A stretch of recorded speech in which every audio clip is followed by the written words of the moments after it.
Check, check, check. Okay.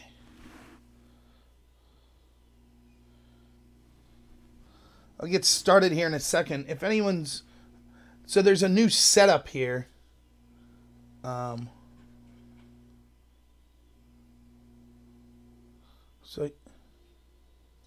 I'm looking to see...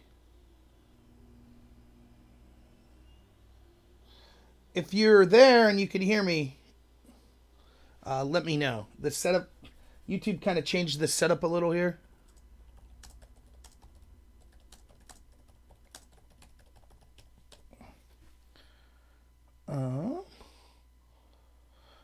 So I can't even see... Huh. Well, if you're watching this in retrospect, just give me a moment.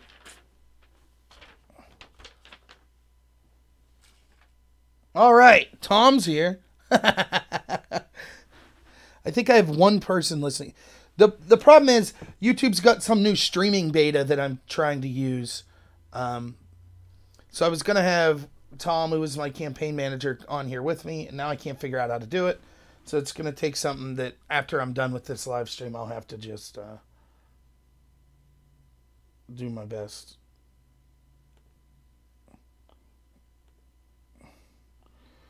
So, oh. It's nifty though. I get.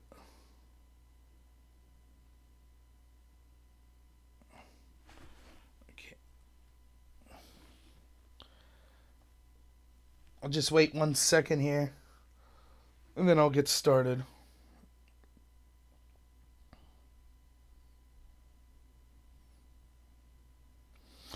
It's got all kinds of neat new stuff, though. It says average watch time, 9 seconds. Interesting. Resolution from.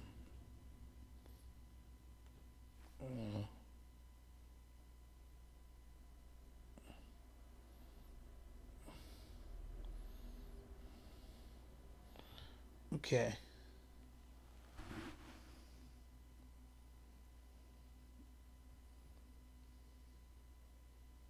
So, I think I got 2 people watching now, which is fine.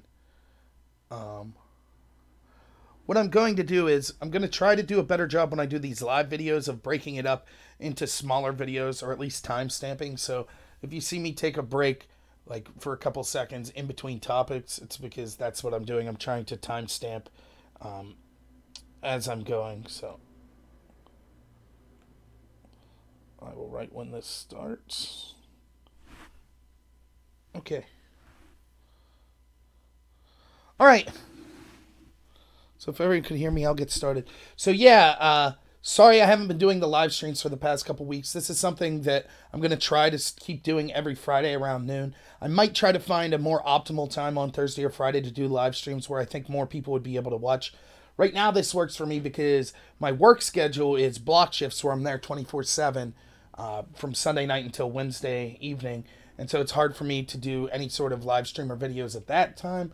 So Thursdays and Fridays end up working best for me, even though I know a lot of people are at work during this time. So I wanted to make sure I'm doing a better job time stamping videos and being able to break them up later. That way people that can't watch live would be able to watch in the future. So what this live stream is going to be about is I got a bunch of topics to talk about, but the first thing that I want to talk about is the run for Congress I just had for the special election in District 12. Talk about what went on with the whole process, what I liked about it, some things that I thought were a little sketchy or things like that, what I got out of it, and a lot of things like that. So we'll start with that, and then we'll move into some more of the topic of the day type stuff. So let's see. We're starting off here. We're at 4:30. That's what we'll put. 4:30. What's the start? So, the campaign. So, for those of you who don't know, I ran for a special election in District 12 as a Republican for their nominee to be a representative in Congress. And this wasn't state representative. This was a federal representative. So, it would have been for the House of Representatives in Washington, D.C., not in Harrisburg or at a township level. So, it's a pretty big office, particularly for someone like me that's maybe never held any office. And we knew it was an uphill task to win in the first place. for the least of which is I don't currently live in District 12. Now, the laws say that you don't have to live in the district to run as a representative for that district, only in the state. And so I also have connections to District 12, such as there was just redistricting. So a lot of the counties that are in District 12 actually were in the district I lived in my entire life, which was formerly District 5. District 12 is very similar to the current district I live in, District 15, in that it's rural Pennsylvania. It's an area that's often overlooked, even at the state level, because you have cities like Erie, Philadelphia, Pittsburgh. And so it's kind of two separate states. You have the kind of those cities that are on the edges of the state, and then all of us in between, and we're often overlooked, or we're chided as, Obama said, clinging to guns and Bibles, or, it's kind of, it almost has more of like a Midwest feel to it than East Coast feel to it. So it's a different area of Pennsylvania that I felt wasn't represented a lot. So my big reason for running was, and for those of you who know me, whether you know me from online blogs I'm on or real life or anything like that, I'm in a unique position because I grew up in rural Pennsylvania and I really respect all of those blue-collar workers, but it wasn't something that I was really great at. I was better at speaking and things like that, so I went off to university and I ended up becoming very good at debate, where, maybe some of the people watching met me through debate, and that was a different crowd. That was a crowd that was tended to be more liberal, more urban, things like that. But I made friends in that group as well. And I realized that we need to have a bridge because there are good people from all walks of life.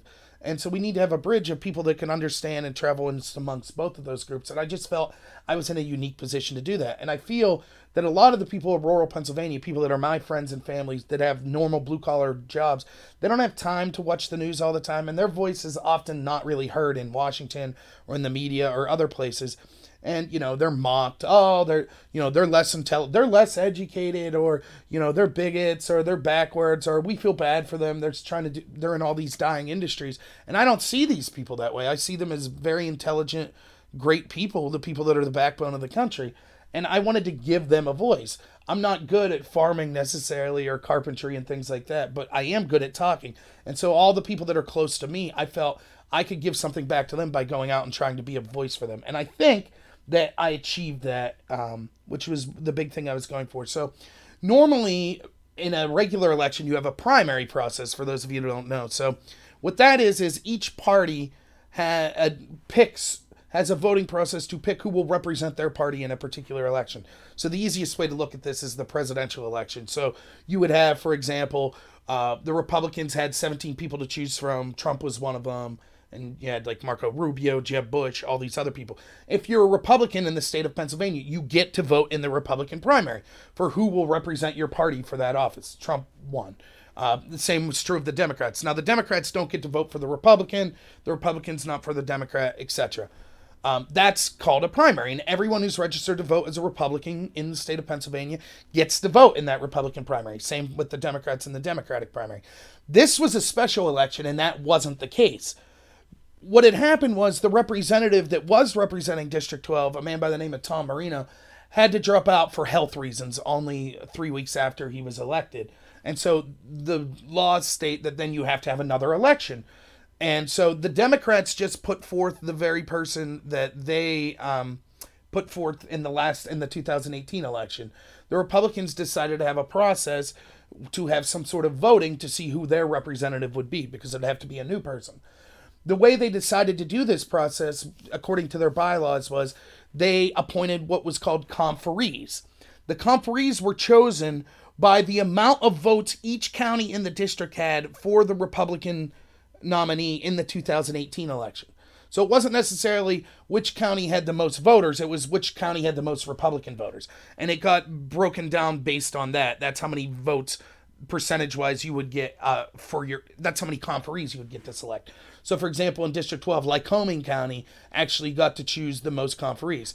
These conferees are then voted on by the county GOP level, and then once you're a conferee, you inevitably get to make the decision to vote for all the people that were, you had to submit yourself through a process to the state GOP level to be confirmed as a candidate, and then each of the conferees got to vote.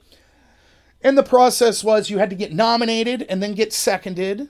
And then once that happened, you got to speak for 5 minutes. And then the top 10 were chosen out of that group.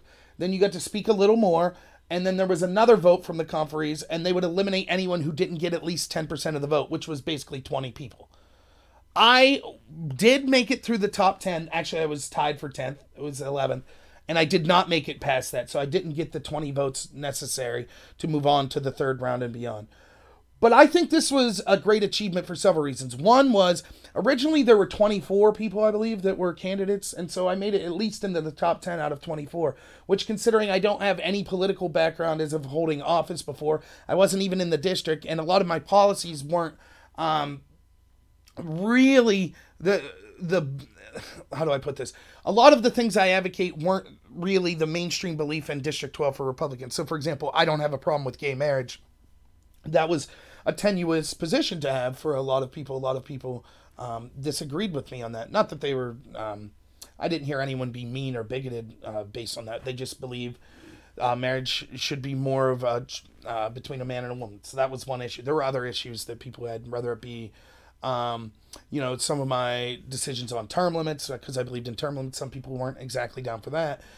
There could have been positions such as, me criticizing Trump on things like spending money and deficit spending and things like that. So considering all of those things, I think that I did very well. The big thing that was going up against me, though, and it's something that I'll talk about more here in a minute, is that a lot of what was going on is, let's consider this. I don't even think this is shady, but think about it this way. Let's say you're involved, regardless if you're a Republican or Democrat, but you're involved at your county level office. And so, we'll just say Republican, but this would be true of Democrats as well. You go to the meetings every month and you get to meet all these people there, and they're your friends, and they're good people. And then all of a sudden a special election like this comes up, and one of those people that you've met and you've been spending time with every month and you've done fundraising events with, and maybe you've gone golfing or gone to dinners with, now they're putting their hat into the ring as a candidate. You're probably most likely to vote for that person, even if you have some disagreements on policies or you think someone is more in line with you in policy, because you feel like you more intimately know this person and there's someone that you think's a good person that would represent you well.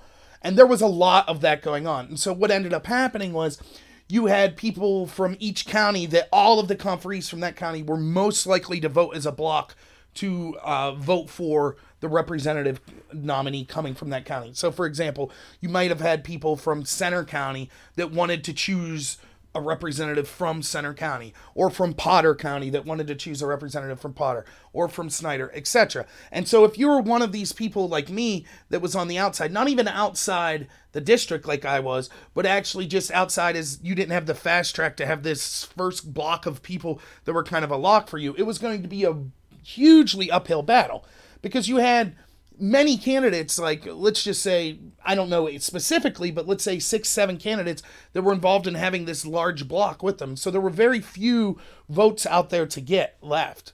And so it became very difficult. Now, someone like my chance to win was if I could hang around long enough as people's second choice, to where some of those people that had the block of people from their county that were going to vote for them, and those people got eliminated, then those people from that county might say, well, we'll vote for Rob. But it didn't work out that way. The way it worked out happening there, I couldn't reach the 20 vote threshold of the votes that were left out there to get into the third round to see if that would have had any benefit to me getting elected. So as it was, there were a lot of people that thought that I did really well, both in my videos that I was putting out, information that me and Tom, my campaign manager, Tom Kennedy, that we were putting out. We were putting out a lot of good information. And we had, I think, a really good understanding of a lot of the issues. We're communicating as best we could, trying to directly call people. Both Tom and I were putting out videos directly talking about issues related to District 12. We got a lot of compliments on those things, but a lot of it was, hey, if my person goes out, then, I would vote for you all. And their person didn't go out, so I didn't get those votes. But that was okay, because to me, the point was never about me winning an office. It was about learning about what the system was like, getting my voice out there, being a voice to try to represent the people that I know. And I think that I did all of that well. So the way it went down, I did get to speak, and I'm really grateful for the gentleman that nominated me and the woman who seconded my nomination. I thought that it was fantastic, because what I really wanted was a chance to speak. And I guess it's sort of a humble brag, but I think my speech went very well. I got a lot of compliments on it. It was kind of funny. It was humorous. but it was also kind of passionate where I was showing like, look, us, regular people, the blue collar people that may not be involved in politics all that much. We're watching. We know what goes on. We're promised this stuff every year. Yeah, this politician's going to look out for our interests. But we constantly see it seems to never happen. And so, I got that out there and I got a lot of compliments. And in addition to compliments, I got some, I don't know if job offers are the right word, but I got some encouragement that people would be willing to work with me in the future, potential job opportunities. I have at least one person that's working with me kind of really diligently to help me get my message out there better, to further any political aspirations I might have, but most importantly, to try to grow the Republican Party. And I guess that's not even the way to put it, to try to grow for voices of people that traditionally don't have voices in what is currently the Republican and Democratic Party. And we think, that's kind of me, and I think Tom's view on this as well. Now, for a lot of people, if you're a conferee or if you're someone that was involved in the process, what you might not know is Tom, who was my campaign manager, the way I know him is we were debate partners, roommates, really good friends throughout college. Tom doesn't agree with me on a lot of issues that we had, or that I was advocating for. Tom would lean more to the left than me. Not that he's, a full die-in-the-wool socialist or anything like that. But the thing that brings me and Tom together, and I could say the same of many other people I've met in the debate community that are even further to the left than Tom, is that we all agree with this idea that we need to respect each other. We could have disagreements and still like each other. You could have fun. You don't have to be morose. It's important to have a dialogue. It's important to speak. It's important to have civility.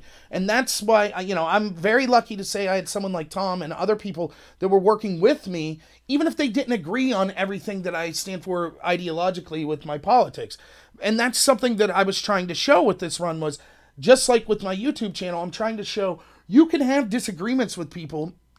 If I would have been elected, I'm not just there to represent the people that voted for me. I'm also there to to represent the people that don't vote at all and the people that voted against me. And that's okay. You need to hear all of those voices. And I hope that was a message that I got out there. That's something that I really wanted. I wanted to be a voice for, these regular people. I wanted to show that we could have you could be impassioned.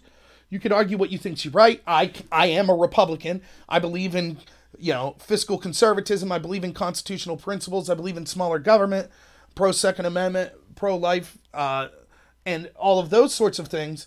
But having said all that, I could have disagreements with people and not hate them, not have like a terrible amount of incivility. And so I think that I got those two things across. The other thing, the most important thing for me, was I wanted to run this campaign exactly like I'd want to see other campaigns ran. And one of my impetus for getting involved in this is you do YouTube videos, or I do like online blog posts on different sites. And a lot of people are cynical, as I'm cynical as well, about our political process a lot. And they would say things like, well, what are you doing?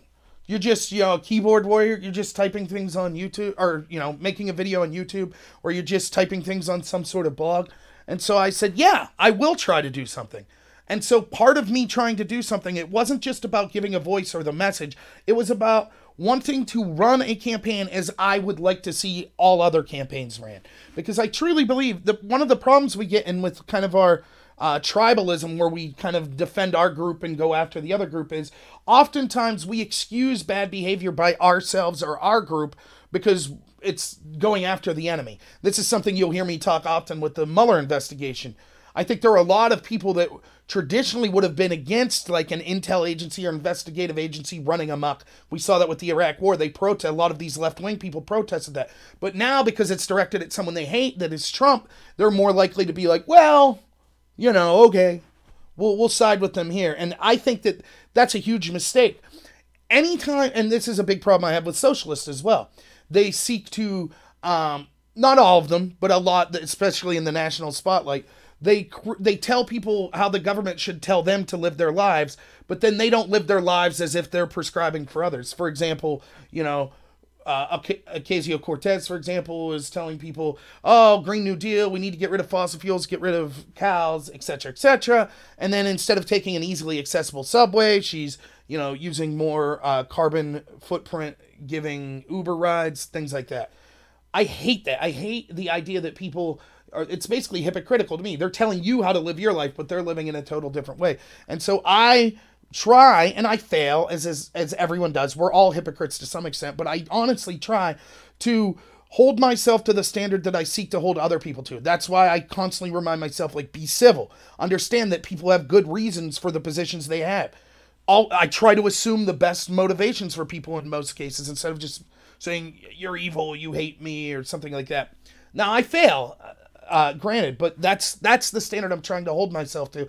And so when running this campaign, I'm trying to constantly remind myself, how would I like to see this ran? So what did that mean? I had several people offer me money. I did not know the legality. I'm pretty sure because it was a special election, you didn't need to file paperwork for money and things like that. But I didn't accept any money because that was part of, I wanted to do this on my own. I didn't want other people to back me. And it did. It cost me a lot. It doesn't sound, I'm not going to get into exact numbers. It wouldn't sound like a number that would be a lot to most people, but as someone who's not, doesn't have a lot of money, trust me when I say there was a lot that went on credit cards and things like that I'll be working overtime for a considerable amount of time to pay back. But that's okay. I'm not saying, oh, I'm some sort of hero or I did something great. No, it was just something I said I wanted to do this, and this is how I want to see campaigns ran. So that's what I did. I didn't go negative on anyone. I didn't complain about things that I thought were unfair. I tried to focus, I tried to make genuine connections with people. I tried to be as transparent as possible. Even when I knew that the person I was talking to, whether it be another candidate or a conferee or just someone else involved, wouldn't like my position, I still tried to, as much as possible, say, that's okay, this is my position. I even told some conferees that we would have discussion on certain issues. Maybe I'm not the best candidate for you. Maybe you would prefer some of these other people that are more in line with your positions. My idea for how campaigns should be run is this. It is the candidate's duty to be as transparent as possible. It should be all about issues, not about attacks, not about digging into yearbooks from years ago. Just ideas. What are your ideas? What are your positions? How will you implement them? What is it that's unique about you as a candidate that would make you special and important for this job? Those are the things I tried to focus on. That's what I would like to see all campaigns be, both Republican and Democrat. So I really tried to focus on that.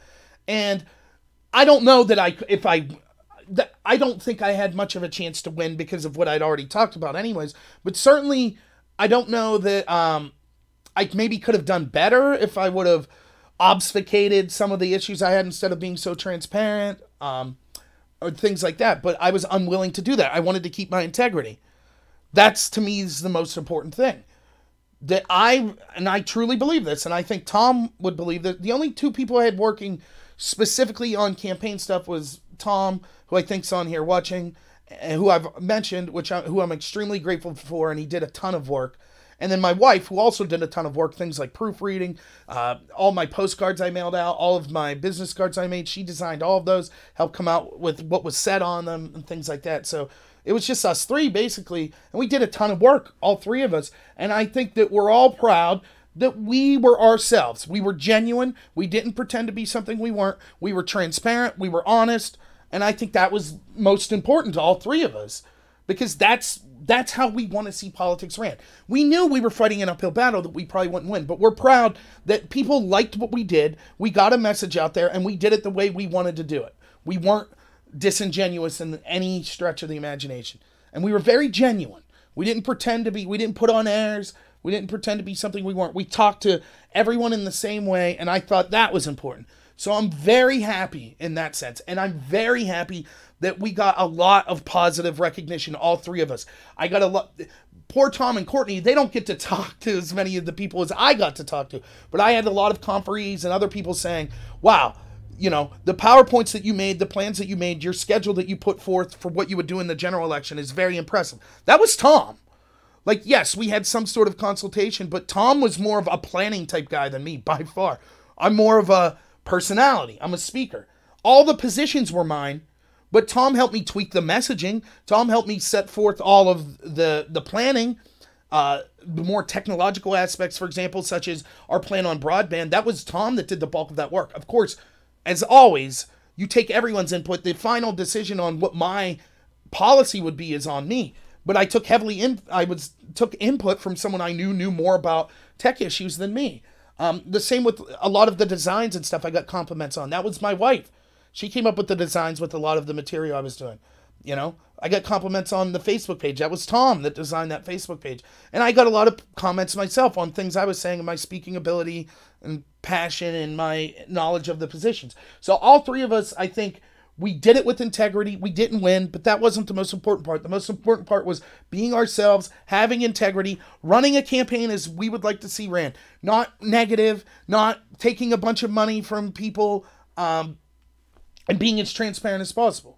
Like I said, my idea of a campaign is you're as transparent as possible as the candidate, and then the people that are voting, in this case it was conferees, but in a regular election it would just be regular people that are voting, their job is to inform themselves in some way. That doesn't mean they have to, spend hours upon hours looking at each candidate's position, but maybe find one issue that's most important to you and kind of educate yourself on who's running and who's closest to that issue.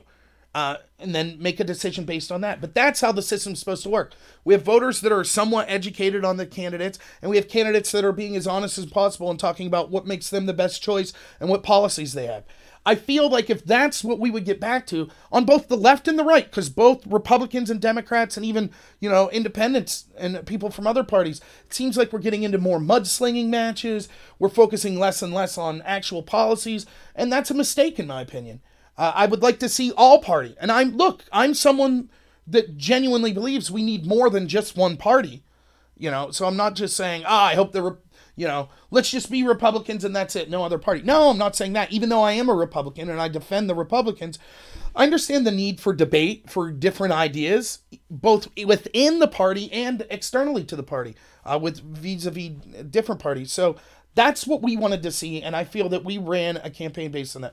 We did other things that I'm proud of. When people gave us suggestions, we did our best to take those to heart and implemented a lot of those. So some conferees would say, hey, maybe you should send out postcards. Okay, we sent out postcards. I'm working with a gentleman right now who's really helping me on my messaging. He's someone who's been involved in production and politics way longer than me, and he's helping me with a lot of the stuff that I'm naive about. I feel like I have a good gut feeling, and I am genuine, and I'm a good speaker, and I know a lot about the issues, but I don't know a lot about the ins and outs, and specifically what I need to be doing to connecting to specific people to get my message out in the most effective way possible. I don't know if you can tell this by watching my videos, but one of the things, I'm so wordy, and a lot of times that loses people because I'm throwing so much information out there that it's not really tailored to a specific person, and then maybe it's easy for the message that would be most important for that person to hear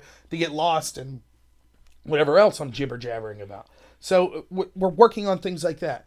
Some other just kind of generalities before I get into the specifics of how the voting went down. And I was offered, after the actual nomination that was on March 2nd, Saturday, March 2nd, I had a lot of candidates compliment me. I had former Congressman Marino say some very nice things to me, as well as I'm currently in District 15.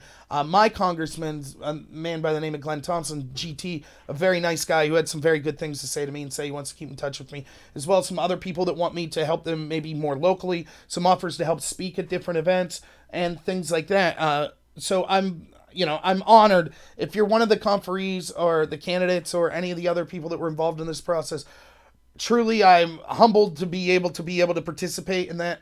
I mean, it's mind-blowing to me to know that I don't know where I finished, between 8 and 10. I was that close to walking the halls that the founding, being involved in the same governing body that the founding fathers were involved in. That's humbling. It really is. I was on the periphery of history. And even though I knew my chances of winning weren't great, it's just to be part of that process in the way in which I was. And I feel I was treated with respect. Even when people disagreed with me, if I was talking to a conferee on the phone. One of the best calls I had was I had someone immediately tell me they didn't like my stance on some of these issues. And so they couldn't vote for me. I ended up talking with that person for hours. And we agreed on so much else. And I'm pretty sure that person ended up not voting for me. But that's okay. That's what the process is. We were both honest about our positions. We had constructive dialogues. We know that we're both genuine, that we're both looking for, the good of the people of District 12 and the good of the country in general. Even if we disagree on some of the policies, that's a connection we had. And I feel that way with a lot of people that I know that are not Republicans, that are Democrats. We might disagree. I might think you're wrong. I might think your policies are, impossible, or they would be detrimental, or things like that. But most of us are decent humans. Most of us agree. We don't want to see people in poverty. We don't want to see people sick. We wish everyone had decent jobs. We wish, we want to fix things like the opioid crisis. We don't want to see wars that are unnecessary. I think most people agree with that stuff. We just have different solutions on how to get there. So I think it's, it was great to be involved in a process where I saw even people that were disagreeing with me were like, yeah, but, we like where you're coming from. And so that was great, because it's easy to be cynical. And I know a lot of people, one of the things I heard was, you're going to get chewed up by this process. You're going to see how corrupt everything is, and it's going to disgust you. And I will get into kind of the vein of that, but it was nowhere near as bad as a cynical me getting into the process expected. Everyone that I got to deal with, I felt treated me with respect. Everyone from the candidates to the conferees to the people involved in the Republican Party at the state level that I dealt with, all of them treated me with respect. And so I have nothing bad to say about any of that. So having said that, I guess what people do want to hear is, was there anything about the process that was shady or anything like that? Because a lot of people predicted that that's what would go on. So I stand by everything I just said, but there were a few things. Me specifically, one of the things was that I didn't get invited to a lot of the events. My strong suit, I don't look strong on paper, particularly because I haven't held public office. I'm younger than most of the people that were running. My strong suit is I'm an excellent talker. I'm a genuine person. I know a deep amount about most of the issues.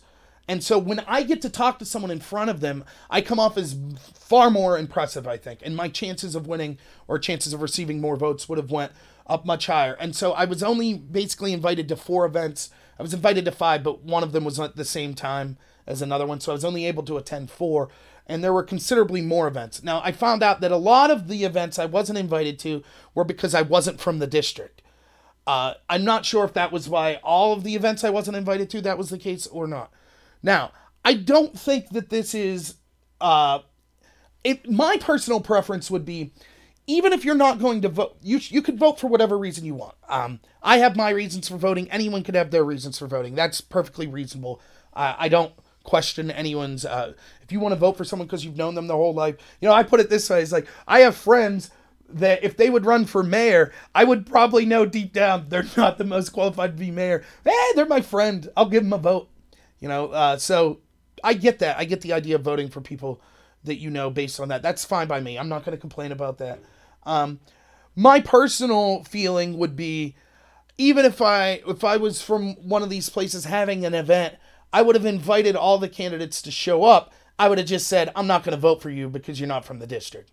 But I at least give you a chance to speak. So I was a little bummed out by that, but I don't think it was horribly shady, and I don't think it cost me the election or anything like that. And I understand why it happened, because when you have 21 people running, it's hard to get every event we had, and that's another complaint I'll get to in a second, which has nothing to do with anyone involved. It was just the nature of it. But it's hard to hear everyone out anyways. What do you have, 2 hours to do some sort of event? There's 21 candidates?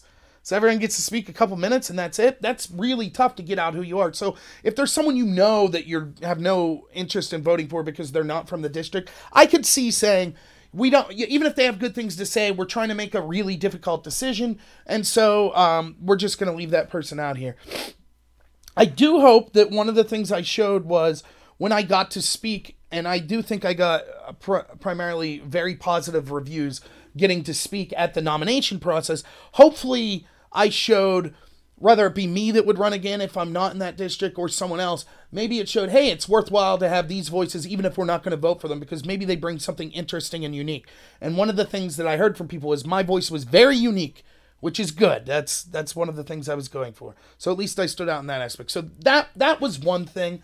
Another thing, and this has nothing to do with the Republican Party or any of the people I met, the nature of this was, you couldn't really start doing anything for this nomination process until Governor Wolf announced a final election day for when this process would be.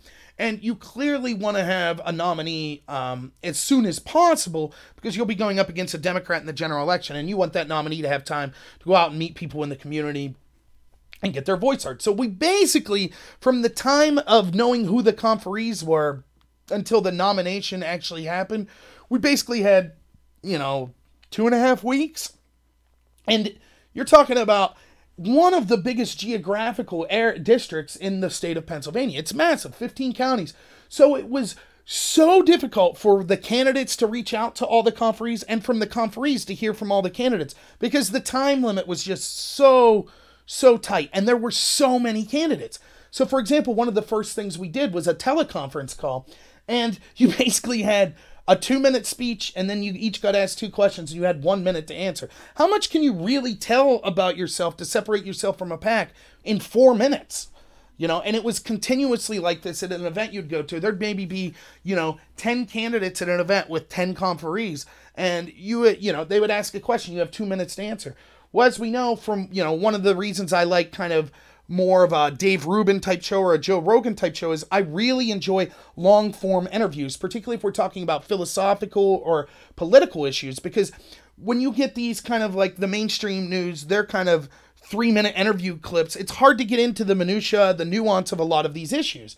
And so what ends up happening is the most outrageous statements, clickbait statements, rise to the top. That's what you see on mainstream media. If you turn on CNN, you get a panel of 12 people, and it's just each of them trying to one-up themselves of why Trump's a bigger racist or why his followers are evil, etc. You don't get into the actual details. You can say the same of Fox News and any other channel. Now, some hosts, I think, do better than others, but it's not even necessarily the host's fault all the time. It's that time constraint.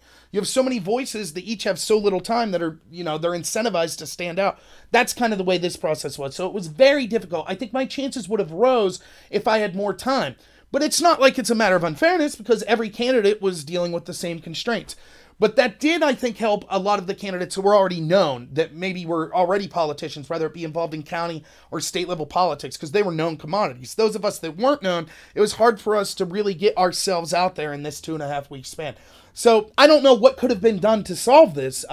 It's the nature of, sadly, Tom Marino got ill and had to drop out, and something needs to be done. You can't just leave the seat vacated for 1.5 years while people have time to reach out to everyone. So, no one's fault, but that's something I would have, that I regret. I didn't get to talk to more people, and I'm sure if you're one of the conferees watching that I didn't get to personally talk to, I am truly sorry. I did want to talk to everyone. Another thing to understand about me, Tom, and my wife, Courtney, was we're all working full-time jobs while this is going on. And, I'm pretty sure Courtney's job's 40 hours a week. Mine's about 60 normally, and I think Tom's in the same boat where he's normally working over 60 hours a week. And so we're up until 1, 2 in the morning every night, all 3 of us doing work. I mean, so we did try, and I'm not making excuses, but I really would have loved to have talked to everyone. So that was one thing. The other thing that's worth talking about was kind of a crazy event that happened at the nomination procedure. So I'm not going to get into specific names, but again, one of the weird things was you didn't get to hear, as a candidate, I didn't get to hear from a lot of the other candidates because, we're all filling out questionnaires and we're sending out information to all the conferees, but we don't really have each other's contact information. And another thing is, even when you go to the events, some of the events were just kind of like you sat around in a chatting type environment and you got to hear what the other people were saying. But most of the time you just waited, talked to the candidates on your own, and then one candidate at a time would walk into a room with conferees. So you really didn't get to hear a lot of their specific pitches to the conferees as to why they would be the preferred candidate. And so there was stuff going on, kind of normal political stuff but it was mainly directed at the known commodity. So, mailers being mailed out about people's voting records, things of that sort. Kind of attached to groups without any candidate-specific name on it as sending out these mailers, but accusations of, did this person attack, this candidate? Did this candidate attack this candidate? So stuff like that, I'm not the biggest fan of. That's kind of the opposite. That's kind of one of the impetuses why I'm running. I want to show, no, we don't need these attacks. Now, there's a question of if it's an attack on a voting record or on a specific policy that someone endorsed. That seems more in line than just attack, this guy's a crappy person or this lady's terrible, things like that. So I didn't know. I knew that there was stuff going on, but I wasn't sure the specific details of it. Well, anyways, at the nomination procedure, there was a gentleman that stood up. He was one of the candidates, and he was supposed to be one of the favorites.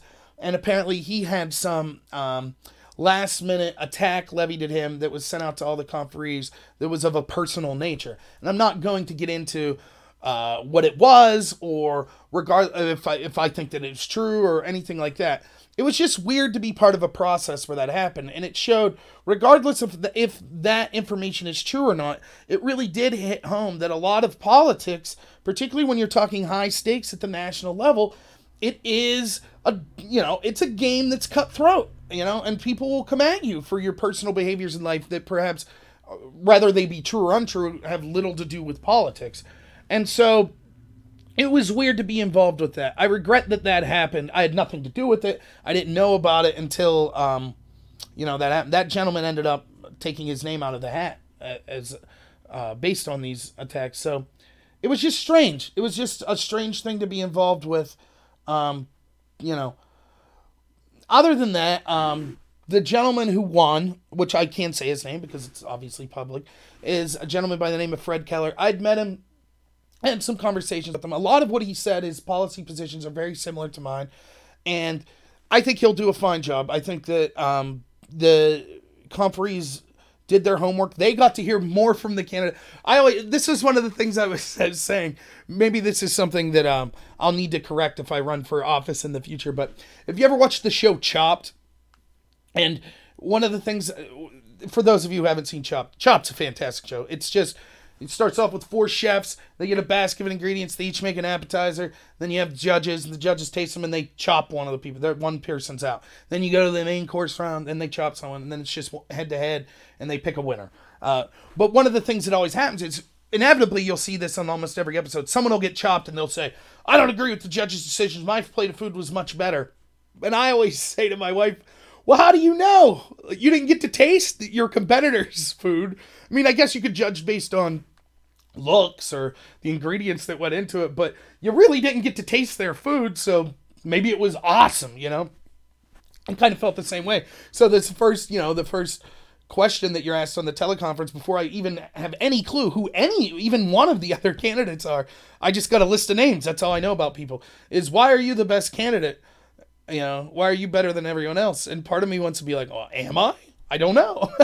Maybe the person after me is going to be epic. They'll be fantastic. And so there was a lot of that. I really wanted to hear from the other candidates, because my idea was, it's not that I felt entitled like I should win. I do think I was a fantastic candidate. I think, from what I heard, I was the best candidate. I do believe that. But my idea was just whoever best represents the people of District 12 is who should be chosen. And the people of District 12, these conferees, had way more information about all of us candidates and got to hear way more of what they were saying. And so based on talking to those conferees and seeing how most of them were taking the position seriously and seemed to be interested in becoming educated about the process and knew that it was an important responsibility, I assumed that they chose someone that will be very good. I trust their judgment, and so I'm supporting Fred Keller. I think he'll do a fantastic job. And again, this wasn't something that was that I was going to come out saying, well, if I didn't win, it was clearly rigged. It was a sham. No, I disagree. I'm not saying that. I was treated very well. I think that I was fighting an uphill battle. But again, what other position can a total neophyte walk into and beat a bunch of people that have been doing this for an entire career? Not many. So I understand. I'm not someone who's entitled that fell. Oh, I deserve to win. No, I'm not saying that. Again, I still think I was the most preferable. I would have voted for me. I'll put it that way. But you see what I'm saying. And so I have no hard feelings. I'm very happy with what I accomplished, with what me and Tom and Courtney accomplished. And I should mention there's a lot of other people I should thank. I had a friend of mine, Will, that's putting together music. I'm going to use it on my YouTube channel now, which will be an intro and outro. A friend, Bob, that's putting together a logo for me. All of this was in case I won the election. This would be for the general election. Then I had a friend of mine, Joel, that's going to possibly put together a website for me, which I need to reach out to him. I had my mom came with me to an event, which was incredible. We had a lot of fun with it, and she was really, I think she really showed that we're just normal people, that were easy to talk to, and she did a great job. I had a lot of fun with her. I had my mother-in-law and father-in-law mailing out postcards for me, putting addresses down, putting stamps on, ironing clothes, helping me pick out clothes, things like that. So, and then just a lot of people with just words of general encouragement. both people that are Republicans, people that are not really political, and people that are Democrats offering me words of encouragement, friends, just acquaintances online. So I thought the whole experience, I really enjoyed it. And I'm really happy to come away from it, even though I didn't win. I thought that I came away with integrity. I represented the ideas and the thoughts that I wanted to represent. And even though there were some, things, some of them not even out of the hands of anyone, like the short time frame, that, weren't the best, I still am very happy with the way the whole process worked out. And so, that's something, I'm happy to have been involved. As for the future, I'm still going to be involved politically. The number one thing is doing this YouTube channel, and I think that is being involved because I'm trying to show we could be civil with each other even if we disagree. I'm trying to put forth the ideas of fiscal conservatism, constitutional principles that I think would be best for the country. I'm trying to reach and give a voice to people that traditionally don't have voices, and so I'm going to keep at this stuff. I'm also going to try to be involved in the Republican Party at more of a local level and statewide, and anything I can help out doing in an official or unofficial capacity.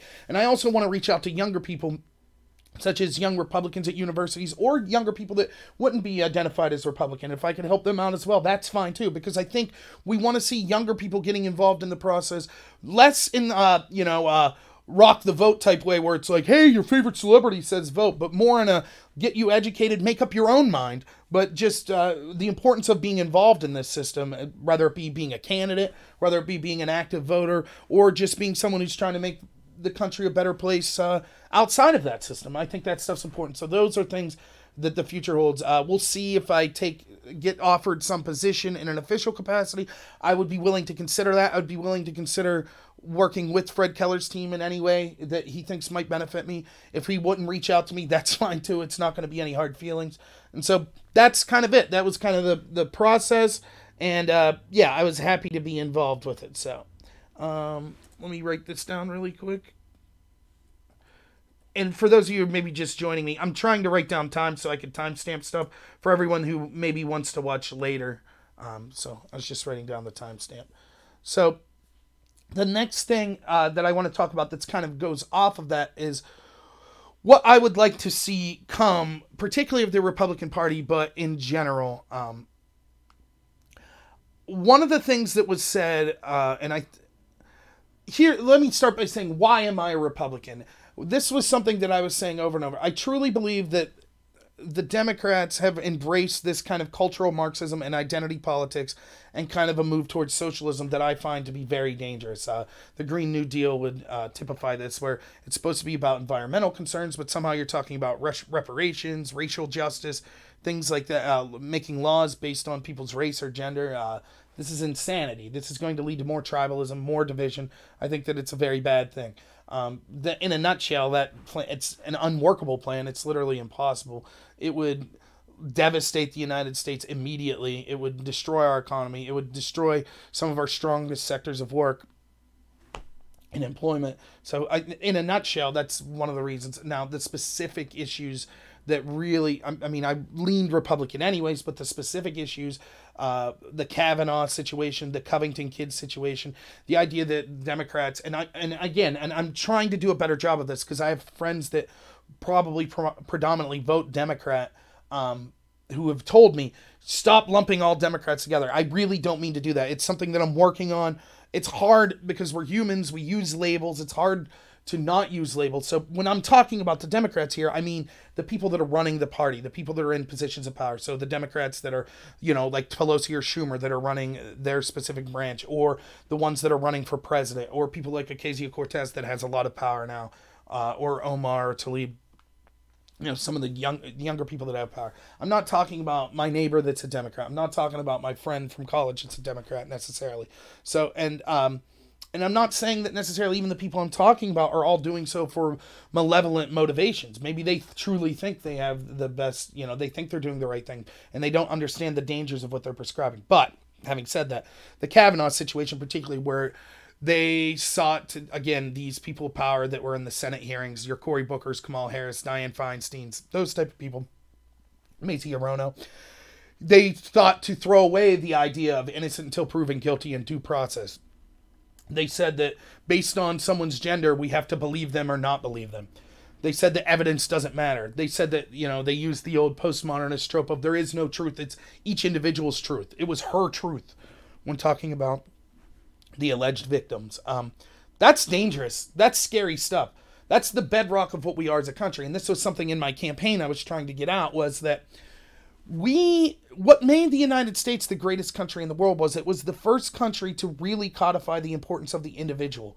We had individual liberty. We had individual liberty, or responsibility. We had individual freedom. And though that's what's important, if you focus on each individual's, then a great society rises up, which that is exactly what happened. So not focusing on class, not focusing on religion or gender, etc., or kind of this idea of a monarchy and serfdom and things like that. We said, no, it's all about the individual. And that's what I love about this country. And that, now, granted, were there mistakes? Of course. And we should never forget the mistakes that we as individuals have made, or us as a political party, or us as a country, etc. It's important to highlight mistakes. But we shouldn't only focus on them. So yes, there were mistakes. There were, our founding fathers weren't perfect. There's a horrible tradition of slavery and Jim Crow and things like that, and Japanese internments and camps, and terrible treatment of natives, things like that. All of that needs to be taken. But the documents and the spirit of what this country was all about judging people based on individuality, on your actions, on your character. And the irony is that the Civil Rights Movement, possibly the most iconic speech, in the 20th century, Martin Luther King, the I Have a Dream, we judge people by the content of their character, not the color of their skin. Yes, that's what we as a nation should be. And I truly believe that it is the Democratic Party that is going most against that. I could respect what the Democratic Party was supposed to be for years, which was the party of the workers. Now, I might have disagreed with a lot of their positions, but it made sense that you had a party that was at least speaking up for workers. That seems to have gone to the wayside. Now that's on the back burner, and instead we're focused on looking at people through their specific identity. So, oh, you're black. Oh, you're a woman. Oh, you're Hispanic. Oh, you're Muslim. Etc. You're not you as an individual. You are these groups you belong to. And I talk about this in a lot of my videos because it is truly something that I think is one of the biggest dividers in this country, that's leading to kind of the uncivility, the lack of respect, and kind of the more tribalism that we see. And I think that it's a very important thing to challenge, because it goes against what made the United States great in the first place, and that was the idea of individuality. And so what I want to see the Republican Party become, and both parties, if you're not a Republican, I would like to see all people do this, is to start, the Republican Party needs to be the big tent party. We literally don't care about your color, about your race, your ethnicity, your gender, your age, your class. None of that matters. Your ideas matter, your actions matter. The content of your character matters. That's what I want to see the Republican Party become. That's what I would like to see everyone be. The Democrats seem to be more focused on, now we see reparations. Or, even we just saw in this resolution. I just did a video on this last night that maybe is worth checking out. The resolutions, it was so simple. It's just supposed to be a resolution condemning all bigotry. And it's a side skirt from the issue that Ilhan Omar was accused of anti-Semitism. So the Democrats have one of their own accused of anti-Semitism. I'm not going to get into whether I think her comments were anti-Semitic or if they were just anti-Israeli.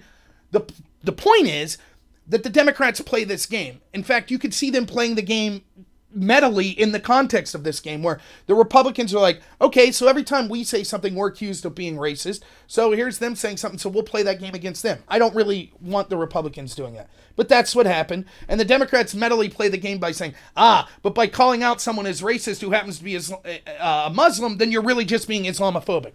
And so we get into this meta, you can't criticize someone from this group unless you're of this group, and then you can criticize this group, and it's just nuts. It's just so stupid. How about this? Just don't be a bigot to anyone, period. Anyways, aside from all of that, and aside from the fact that it's clear what the Democrats were doing, which trying to side skirt the issue by saying, ooh, how can we take away focus from now it's our person being accused of being a bigot? Oh, here's what we'll do. We'll include that person's ethnicity and say, and people were bigots to that ethnicity as well, and we need to condemn all of this. Which, okay, even though it's like, whatever. The whole situation's stupid. So even though that's a skirting the issue, it's like, okay, fine. But even then, their cultural Marxism's so deep that they couldn't just put out a resolution saying, we condemn all bigotry. No, instead they had to be like, oh, it's, it's white people. It's, we condemn bigotry against minorities. As if you can't be a bigot to the oppressed groups that they separate in cultural Marxism, which is like white or male or heterosexual or Christian. Nope, no need to talk about any oppression that goes on through those groups. And it doesn't matter the magnitude of the oppression. I could make a very compelling case, as I feel I did in that video, that when we talk institutionally, actually those groups are even more maligned. Because it's in vogue to stick up for minority. All of our cultural institutions of power have this democratic establishment kind of control, and so they all have this social justice mentality. So it's cool to stand up and say, we don't want white men watching our movies. We need to protect black people. We need to protect the LGBTQ, whatever the acronyms go. We need to protect this group, that group, this group. We go after patriarchy bad, whiteness bad. It's in vogue to say that in all of these institutions of power. Now, am I saying that white people or men or etc. have it as bad as slaves used to, or as maybe Jews do now, or blacks do now? I don't know. I'm not saying that. But it shouldn't be this weird kind of measuring stick. Oh, who's more oppressed? How about bigotry is bad? How hard would it have been for the Democrats to just be like, oh, okay, yeah, we condemn all forms of bigotry. Instead, they'll pick out specific white people that commit horrendous acts of violence, which we should condemn those people. But during the same time frame, nothing about Omar Mateen in Orlando, an Islamic shooter shooting up LGBTQ people. That's weird. They only included the white people that were against LGBTQ. Isn't that strange? We just see the other day that, something that a lot of Christians advocate for and they're called bigoted for, where you see Christians saying we don't want kind of this teaching of LGBTQ issues in elementary schools. They're laughed off as bigots. But when an Islamic group protested, then that was a serious criticism.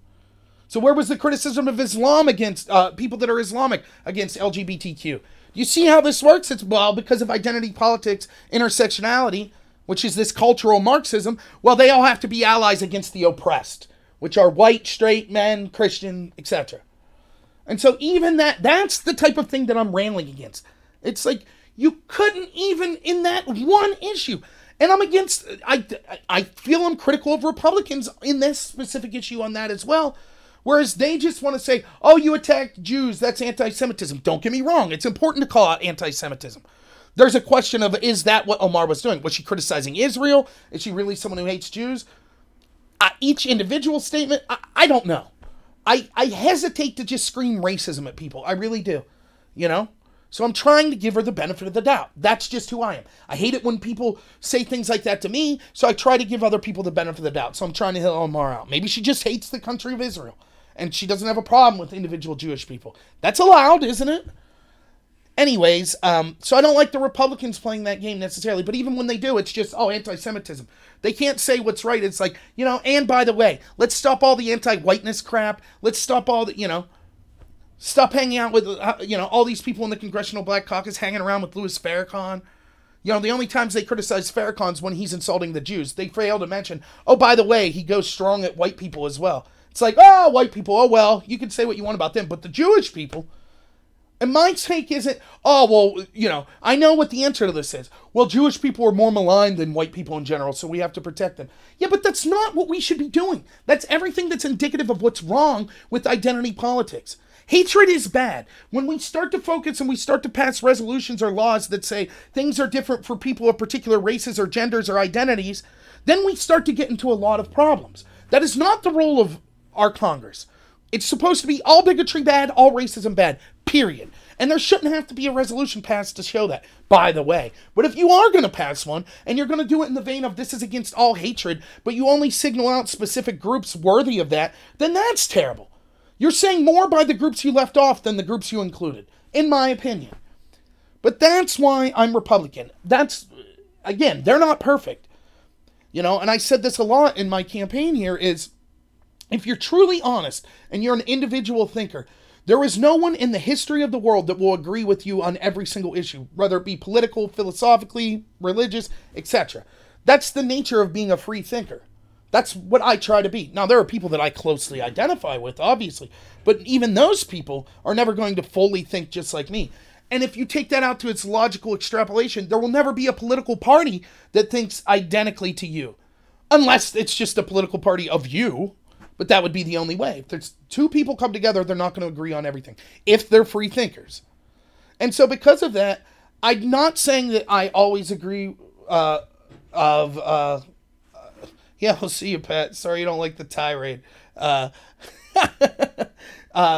not saying that I agree with everything the Republican Party does.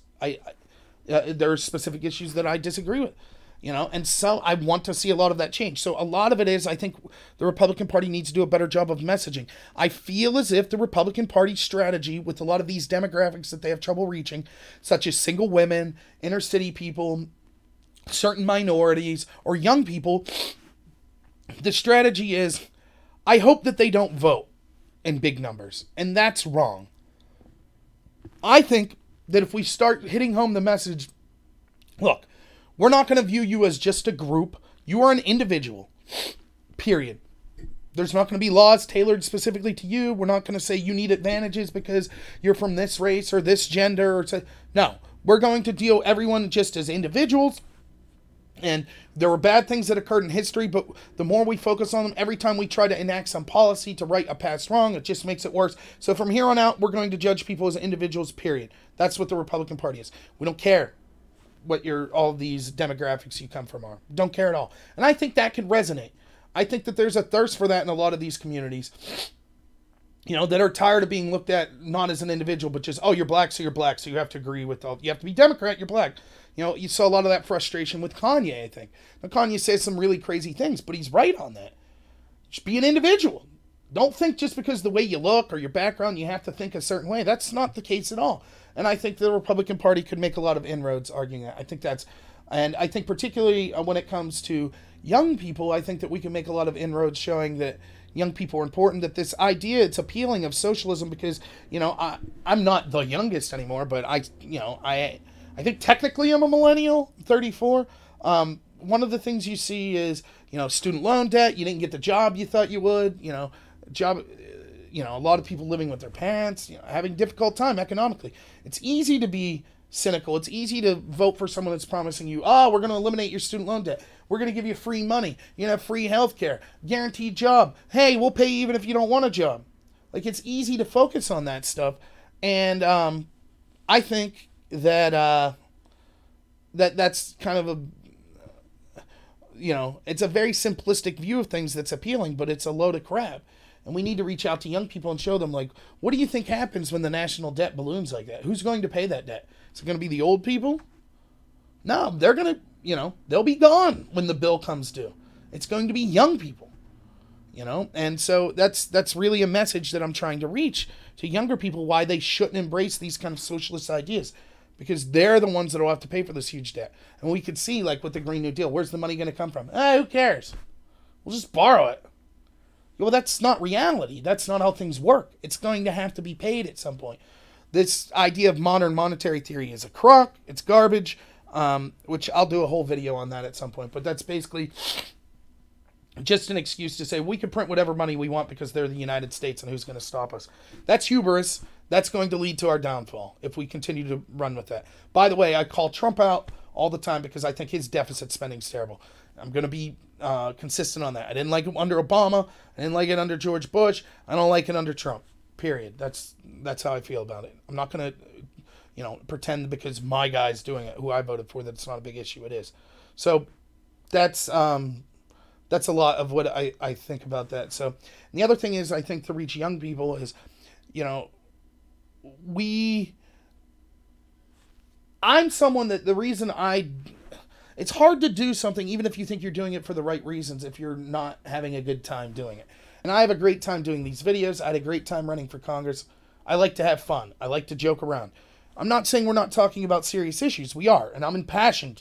I think it's obvious by my videos. I get fired up about things. But you have to have enjoyment in your life. You have to have enjoyment with what you're doing as well. I think that's very important. And so young people, I think, agree with that. And so ask yourself, let me put it this way. So when I was young, I was into video games and stuff, and me and my buddy, we used to have this dislike for this guy, Jack Thompson. And he was this kind of religious guy that was like, Mortal Kombat's bad. Oh, video games are terrible. Oh, they're the worst. We need to censor video games. And even before that, I was a little young for this, but I remember the kind of censorship of music where you had this weird conflagration of people come together to fight music censorship. And it was Dee Snider from Twisted Sister. And it was one of the rappers. I don't know if it was someone from 2 Live Crew. It started off with this album. I think it was 2 Live Crew, right? Yeah. It was this rap album that was considered vulgar, and so it was like being pulled off shelves, and then these musicians came together. So you had, I can't remember specifically who the rapper was, but I know you had Dee Snider from Twisted Sister, and then John Denver. And these 3 go in front of Congress, and they talked about the importance of free expression. And before this, you had, and this was coming primarily from the right. Before this, you had like kind of comic book censorship back in the day, where you had the right kind of sometimes religious people and other people from the right that were trying to censor comic books. These are things that young people have an interest in, entertainment interests of the young people. And when I was young, it upset me that people were trying to kind of censor this. Where is that coming from today? Is it coming from the right? No. What side's saying video games are misogynist and they all need to be wrote? Comic books are terrible misogyny and they need to be wrote. And they're problematic and they hurt people of these communities. Comedy needs to stop because it's offensive. Stand-up comedy is now not about being funny. It's about telling harsh truths. It doesn't matter if you laughed or not. It's a post-laughter comedy world. You have to watch your speech about everything. It's utmost political correctness. Everything has to be consent on every possible level of everything. May I touch your hand? May I give you a hug? And if you don't, then you're a terrible person. It's all about looking at yourself with shame. And being a victim is the most important thing. And this country's a terrible place. Yeah, Tom's right, the Hays Code. Right? That all came from the right. And I'm a Republican. I'm someone from the right. I'm admitting that. Now we see that a lot of this push is coming from the left. Do I mean everyone in the left? No, of course not. The people I know from the left have fun. They're decent people. But a lot of these powerful voices on the left, particularly in groups like, this third wave feminism, the idea of intersectionality and cultural Marxism, they're the people that are constantly, they're basically telling you can't have fun. If you're a young person and you want to have fun and you want to not be judged by some stupid tweet you had when you were 14 years old that's going to haunt you the rest of your life, and you want a party that can forgive and say, hey, we're judging you based on who you are now, and it's okay to be vulgar sometimes, it's okay to be offensive sometimes, that's the right. That's the Republicans. That's where we should be. Because the left is selling that down. And I hope that the left changes. I really do. But you can even see it with, and it's, I'll give you a couple examples too of, I've done a lot on comedy on this channel. Comedy is very important to me. I mean, it's important to me not only because I like having fun and I like laughing, because there's a lot of truth in comedy. And a lot of my shaping of the world came from comedians that I really like. George Carlin, Bill Hicks. I like Doug Stanhope. I like Norm Macdonald. Lenny Bruce, speaking of a comic, he was being arrested basically for making fun of the Catholic Church for obscenity laws. He's a hero. He's an icon of free speech. Now the very same people, the artistic type people that said this person's my hero, this person allowed me to go out and do what I want for free speech, they're the very people saying we need to self-censor. It's craziness. It's like everything flipped. I was with the left on those issues, just like I was with the left when they were criticizing the Iraq War. And now, all of a sudden, they're the people telling us, no, Trump's terrible for wanting to pull out of Afghanistan. No, Trump's terrible for not wanting to be in Syria. It's like, what are you talking about? I'm not the one who's changed. That's what's changed. I'm still anti-war, basically. No, not totally, but it's obviously nuanced. But I'm anti those wars. I'm anti the regime change wars. I always have been. So that... I'll give you a couple examples. The first is a good friend of mine from high school just put up this video. I'm terrible. I'll forget his name. Keith, I believe, from Prodigy, just killed himself, which is sad. I like Prodigy. Wasn't a huge fan, but I liked them growing up. And I saw this video that my friend linked on Facebook, and it was Johnny Rotten from the Sex Pistols. For those of you who don't know, it's one of the original punk bands. Like, I was into punk. Again, not hardcore. I have friends from high school. It's like, well, you came with us to punk shows, but were you really a punk? Probably not. But I like that stuff, and I like kind of this countercultural idea, especially as a young person. This video, though, was Johnny Rotten. Very emotional because the singer from Prodigy killed himself, and he said he was my friend. Why doesn't... No one loved him. Please, if you feel this way, if you're a musician, you feel this way, reach out to me. Now, this is a guy, right, who was punk. I don't care about anything, you know, like that was the entire idea of the punk music. It didn't even matter if your music sounded good. It was all about thumbing your nose at society, being counterculture, going against the establishment grain, right? That was the idea of punk. But you can see how someone like that still, he has a heart. He has, he's probably changed as a person, no doubt, but still. Like, that's a very emotional and powerful thing to say. He's saying, I'll look out for these people. So, that's not what I'm talking about being a Republican or anything. That's just to show I really admire and respect Johnny Rotten as a person. I thought that was a really cool thing he did. Now, what he did say politically was, I saw him interviewed on the BBC or one of these British shows, he's British, about Trump. And he makes the argument that to be punk today would mean you defend Trump. Because all of our cultural institutions of power, which you'll hear me talk about this all the time, academia, the mainstream media, the entertainment industry, social media, is all dominated by this establishment democratic narrative that Trump's evil, he's the worst person in the world. So if you're being anti-establishment, if you're being counterculture, that means going against those people. And he's absolutely right about that. And so here's an example of how that plays specifically into comedy. I saw, there used to be this show, it was called Last Comic Standing. And basically it's like American Idol or The Voice or any of these shows, except it's for comics. And so I never watched the show that much, but the basic premise is maybe you start off with 12 comics and they each do a challenge, and then, whoever loses the challenge, those two go in front and have to do a stand-up bit, and the judges vote one of them off. Something to that effect. Good classic formula for these types of shows, just centered around comedy. And this comedian stands up who I think self-identifies as gay right away and is upset that he says the Bible says that being gay is bad, which, by the way, my feelings on that is, there's a lot of things that are sins. Let God judge. That's not my place to judge. I've had plenty of gay friends. I don't have a problem with it. That's just my feelings on the issue. Anywho, so this guy was complaining about the Bible, and he was like, if you're going to quote the Bible, I'll quote my book, Harry Potter. And so he'll say, Leviticus, chapter 14, verse 3, and he'll read something about anti-homosexuality, and then he'll say, Goblet of Fire, chapter 7, and then he'll say something. And the crowd's laughing, and it goes on for like 5 minutes. And the judge panel was Roseanne Barr and Norm Macdonald, who Norm's one of my favorite comedians ever. Now, this was Roseanne before she got ostracized for her comments. Anyways, Roseanne's like, yeah, I love the bit. Very funny. Great. And Norm's like, I hated it. And everyone laughs. And they think he's joking. And he's like, no. He's like, you're in a room full of people and you're in an industry that has no problem mocking Christians all the time. So it's not fun or edgy or brave to mock Christians. That's what I think Roseanne said he was brave. And he's like, no, it's not brave. It's not brave to stand in a room full of like-minded people and say what they want to hear. That's not bravery. He's like, it would have been brave to defend Christianity. And he's right. Norm's absolutely right. You see, it's not brave to get up and bash Trump. It's not brave to bash men or heterosexuals. What would be brave is for someone that gets accused of, going against this social justice movement. You tell an anti-woman joke and people get all offended. Oh, you're a misogynist. And then they always, I'm so sorry. They grovel. Oh, I didn't mean to offend. What would be brave to be like, yeah, I said it, it's comedy. I'm not going to apologize. Sorry. I think women are strong enough to handle a joke. I think black people are strong enough to handle a joke. I don't have to treat them with kid gloves because I treat them as equals. That's who I am. I'm telling jokes. Deal with it. That would be brave. But instead, no, just go along to get along. Trump's bad. And you turn on every late night show, right? Colbert and Fallon and Cohen and Kimmel. All the same perspective. Trump bad. Republicans dumb. People are evil, blah, blah, blah, blah, blah. That's not edgy. That's not brave. Now, am I saying I haven't laughed at some of these anti-Trump jokes? Of course not. Some of the jokes I found funny and still do. But it's old. It's bland. It's just going along to get along. I don't find it edgy or brave or anything.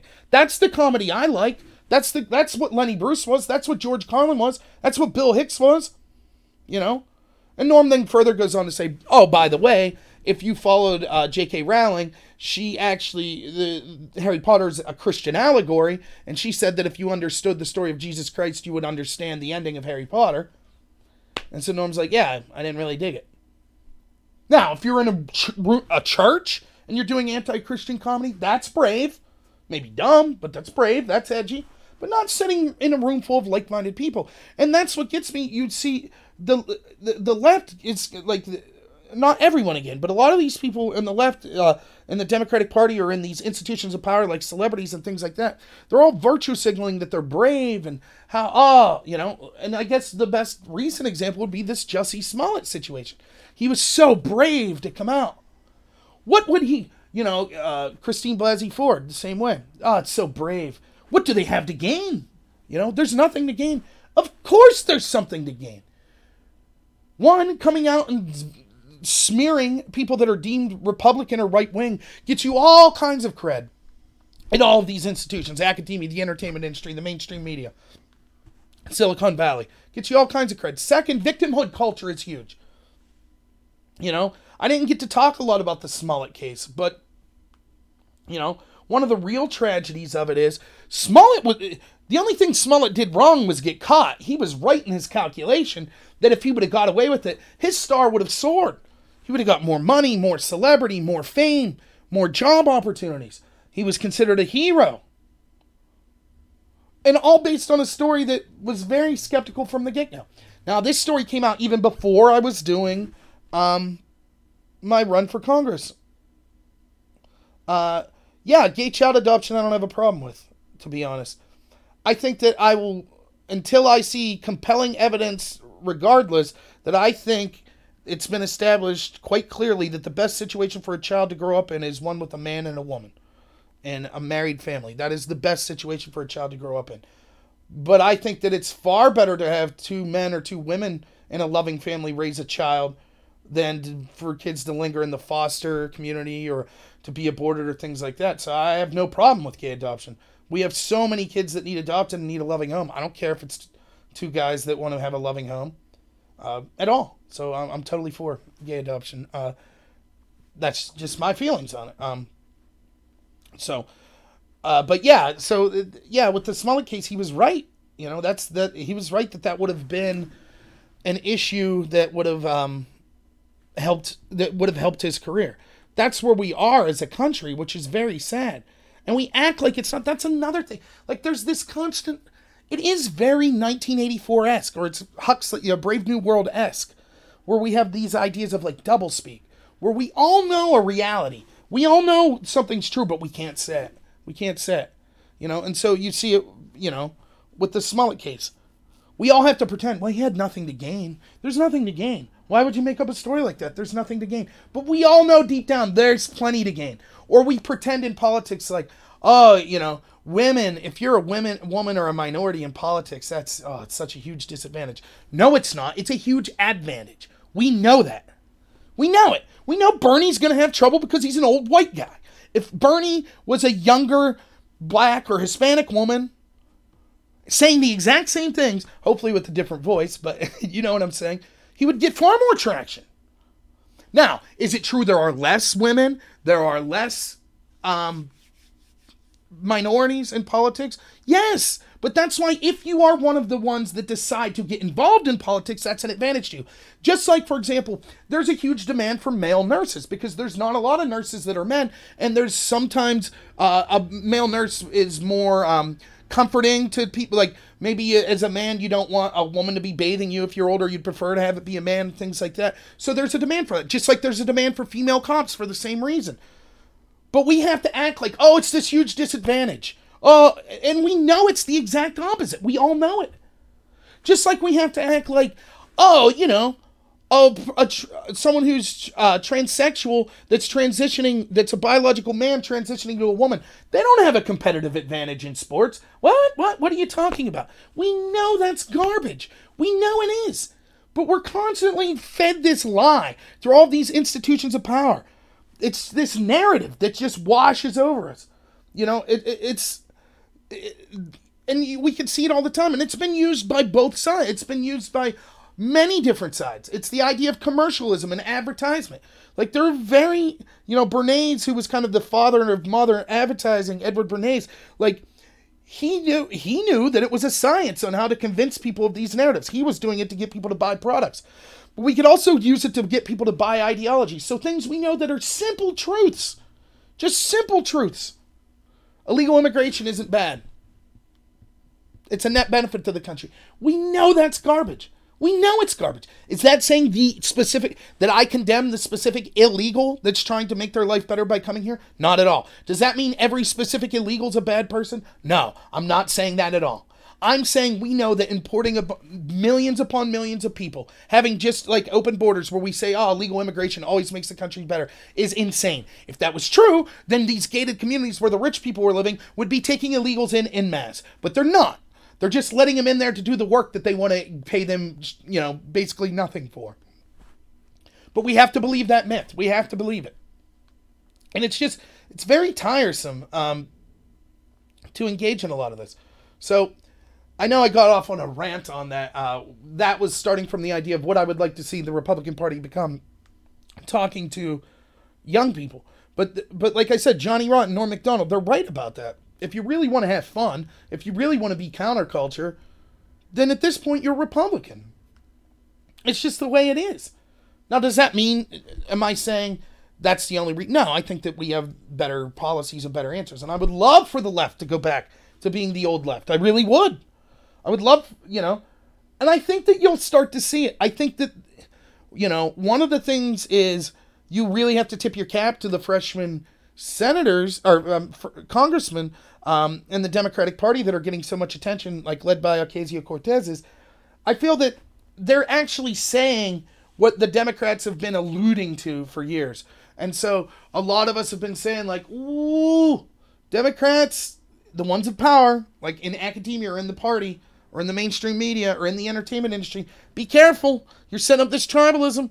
Everything's just about the group you belong to. You're setting up kind of like, it's going to be bad. And now you start to see, I think Pelosi's like, oh my goodness, what? You see it with Feinstein, with kids, parents taking their kids to approach her and making her look bad because she doesn't support the Green New Deal. You know that people like Schumer and Pelosi and Feinstein are just pulling their hair out like, ugh, because they know that the message that Cortez is pushing is not going to win elections. It'll win in some areas, but they're going to get crushed nationally. They're going to get destroyed if that's the prevailing narrative coming out of the Democratic Party. And so they've always known, even if they believe those things, they have to lead in, well, no, it's not about open border. It's not like we'd abolish ICE. We're not saying that. But that's the logical extension of the game they're playing. And so Cortez just came out too quick and too honest with it. And so it's got them pulling their hair out, I think. And so, hey, but I'm all for honesty. And I'm not saying that I think Cortez is necessarily a malevolent person. Again, I've defended her on this ground, and I will continue to. I feel that at the start, she was someone who said, I feel like me and people like me don't have a voice, so I'm going to do something. I'm going to run for office. And I applaud her for that. I think that what she's advocating is incredibly dangerous, and we're starting to see that maybe her idea of being with the Justice Democrats and not taking dark money and things like that, there's now allegations that possibly she did. I'm willing to give the benefit of the doubt and wait for some sort of investigation. But she definitely seems to have an arrogance to her and a hubris, and her policies are literally impossible to achieve and would be incredibly dangerous. And what you have to understand is this is how all of these bad socialist countries started. This is how Mao's China started. This is how the Soviet Union started. This is how Cuba started. This is how Venezuela started. It's not necessarily that you have someone that's like, well, I want to be a corrupt dictator. I will use this system. A lot of times that's not how things start. What really happens is you say, we need centralized government control over all of this stuff because it would be better for people. And then once you realize that it's not getting better, or there are people that are standing in your way of doing that, then you have to make the difficult decision of, well, we have to take steps to deal with the people that we think are impeding our success in this program. It probably doesn't start off murdering them. Maybe it starts off, sanctioning them in some small way, possibly small jail sentence, possible, just using non-governmental but societal pressures on these people. But where did that end up in all those countries? Murder, starvation, economic collapse. The argument's always been from the Bernie type people, the democratic socialists, but it's not real socialism. It's socialism like Sweden or like, those types of countries.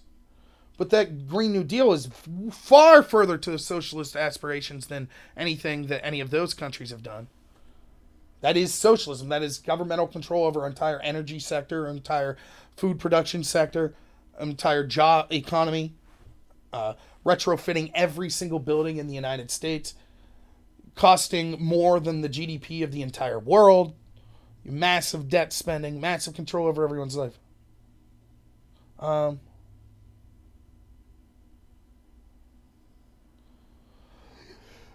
Being Republican is not the most important thing to me. I will never be party first, ever.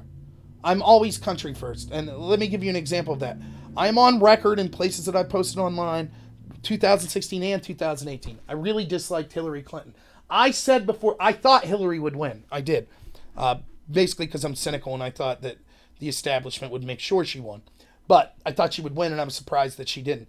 And I said if she won, I would cheer for her as my president to do well for this country. I would cheer for her to prove me wrong. Because the country doing well is more important than my petty, this was my, my ego or me needing to be right or anything like that. Do I think Hillary would have done well for the country? No. Do I think Democrats would do well with their current way they're made up for the country? No. But I would be happy to be proven wrong. I really would be. And so that's my criteria if I'm not party first. I am Republican. I work with the Republicans, and I think they're closer aligned to me. But no, I'm not Republican first. Now, the question of if the Democrats came back to earth, would I be closer to them? Probably not, because I still think that even when the Democrats were closer to earth, I still feel that I'm a right-leaning, mostly right-leaning libertarian. I believe in like constitutional principles. So I would still believe in small government, which by definition, the Democrats are in favor of a larger government economically. So they're always going to be for more taxes. Now, does that mean they're evil, terrible people or that there's not defensible reasons for those positions? No, not at all. That's just, I feel that I'm a small government person. That's who I am. I'm more of a federalist person. I believe more in state rights. The Democrats are more of centralized government, even when they were more reasonable. So even irregardless of these social issues, I think that on the economic issues, I lean more Republican. Now, if the Republicans took the crazy identitarian politics stance that the Democrats have now, and the Democrats dropped that, and then it was just, I would be more Democrat than Republican because my love for small government would be overweighed by kind of the crazy identitarian politics. But also to answer that question, I don't want to see a total collapse of the Democratic Party. We need at least two parties. Wouldn't it be great to have two great choices? I agree with each party 80%. I lean to this party, but if this party ever fails me, I would have a party over here that would represent me. So I'm cheering for the Democrats to do well. I couldn't vote for Democrats after the Kavanaugh situation. I hope the best thing that could happen to the Democratic Party is a total reset. For their sake, hopefully they get crushed in 2020, which is good for me as well as a Republican. But what then would happen, I would hope would happen, is you would have people like Howard Schultz, there's going to be running as an independent, maybe would start to become more of those type of people, the face of the Democratic Party, that would be like, let's just get back to it being about jobs, working class people. That's who we're looking after. We're done with all the identitarian. We agreed that it's just content of character. We're going to stop pushing ideas like reparations. We're going to stop pushing like this insane craziness that, we need to totally demolish every building in the United States or revamp it or, all that kind of crazy stuff. And we're going to focus on workers. And we can still focus on environmentalism and things like that. That would be a party that I could at least say, okay, that's a party deserving of votes. That's a party deserving of representing people that have a voice. As it stands now, I find it to be incredibly dangerous. It's authoritarian. It's centrist. It's got a monopoly on our culture, and it's really, really, really bad. And so, could it come back down to earth? Yes, but it's going to take big losses. Now consider this, and I feel that I would be open to debating someone. Sorry, I'm moving my camera here. I would be open to debating someone that would challenge me when I constantly say about all of our cultural institutions of power being dominated by the establishment Democratic Party. I'd be open to some debate, but I haven't heard any compelling arguments as to why I'm wrong on any of this. Mainstream media, it's pretty obvious. It heavily leans Democrat. Some figures show that 92% of all press coverage is negative towards Trump.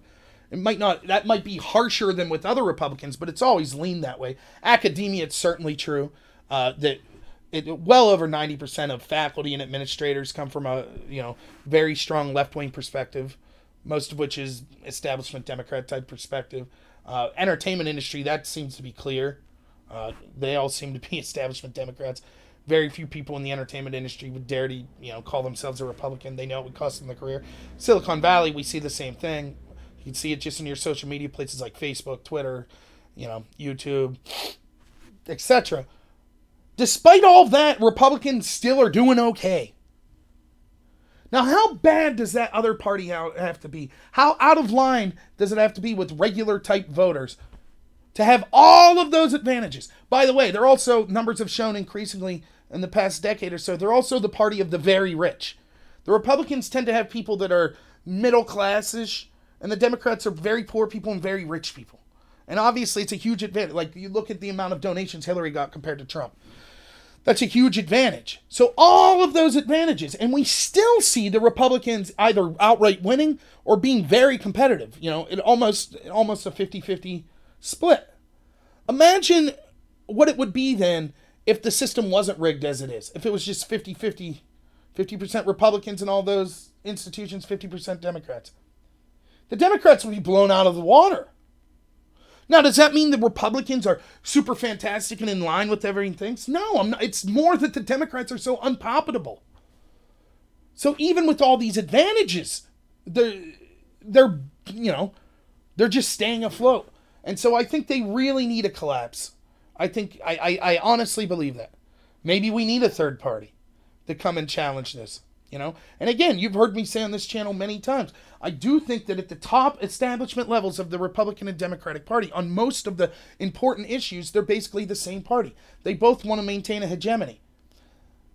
The people at the top level, I'm not talking about every single Democrat or every single Republican or the guy down the street. I'm not talking about anything like that, but I'm talking at the top levels when it comes to bailing out banks or regime change wars, things of that nature. They always seem to agree. And so, I do think that we need, it's funny, populism's become a dirty word. That's kind of what Bernie represented. I think he's changed a lot from 2016 to 2020 for the worse, by a lot for the worse. 2015 Bernie saying, we don't focus on skin color. Illegal immigration is a huge problem.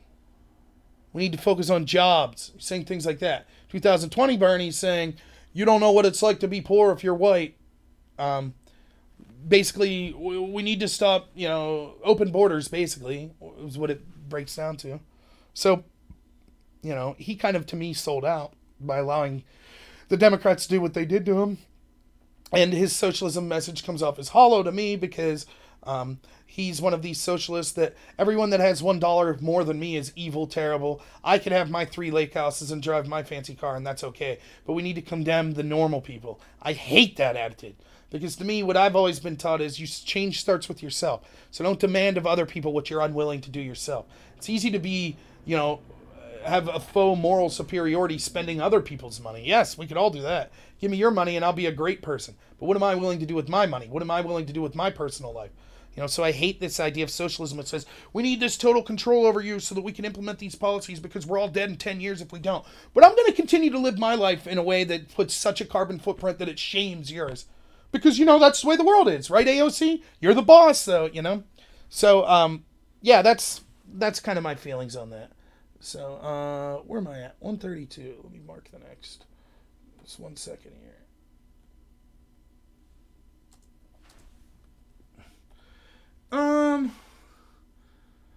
Let's see what else I have to talk about. So I wanted to talk about this. This wasn't a big story, but to me it's big. So I follow this guy, Jonathan Haidt. And Jonathan Haidt started what's called Heterodox Academy. He's a really great person. I would say he leans left-wing. In fact, he seems to hate Trump. But that's okay. A lot of the people I listen to a lot aren't necessarily big Trump supporters. Let me answer your question. Yeah, I mean, that's the cynical nature of it, right? But I'm trying my best to get involved and show. So, for those of you that are maybe just listening, it's, if I'm happy with the party system, don't I realize that the party will always choose a pro-party person over a pro-people person? That's the cynical view of it, and that's probably right. But what's the alternative? So I'm trying to get involved. look, and I understand that a lot of party people are also necessary, and they're not all terrible people. You know, they do have more experience in things. The key is to be a bridge between those people and the working class people, and to make yourself so useful to both that you can't be ignored. At least that's what I'm hedging on. So that's what I'm going to try to do. And I'm genuine about that. I'm not saying burn the whole system down. What's the alternative? Anarchy? How can we eliminate the two-party system? We can't even, as Republicans, crack into the cultural institutions of power as one of the major political parties. So what chance do you have as someone who's not involved in any of the parties? And if you did, then what would that look like? How do you stop parties eventually rising? Every party that has kind of this democratic elective system or democratic republic ends up having parties, and it's for a reason, because like-minded people will eventually come together. Jordan Peterson talks about this a lot, where he talks about the idea of hierarchies. He talks about, so what do we mean when we say someone's conservative versus liberal, or right-wing versus left-wing? And I like the way he puts it basically more than anyone else I've heard. He says that, he starts off talking about hierarchies like this. He says, hierarchies are inevitable because if we start with the assumption, can we at least agree on the fundamental supposition that there are things in life that are desirable for people, such as eating?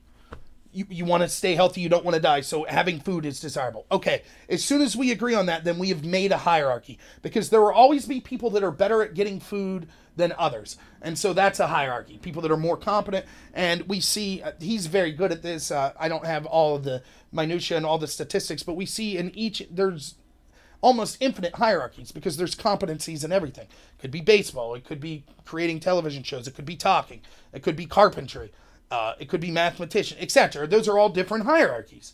And then there's hierarchies within hierarchies, etc.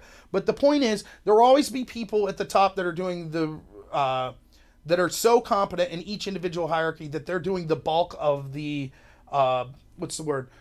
They're creating the bulk of the success within that hierarchy.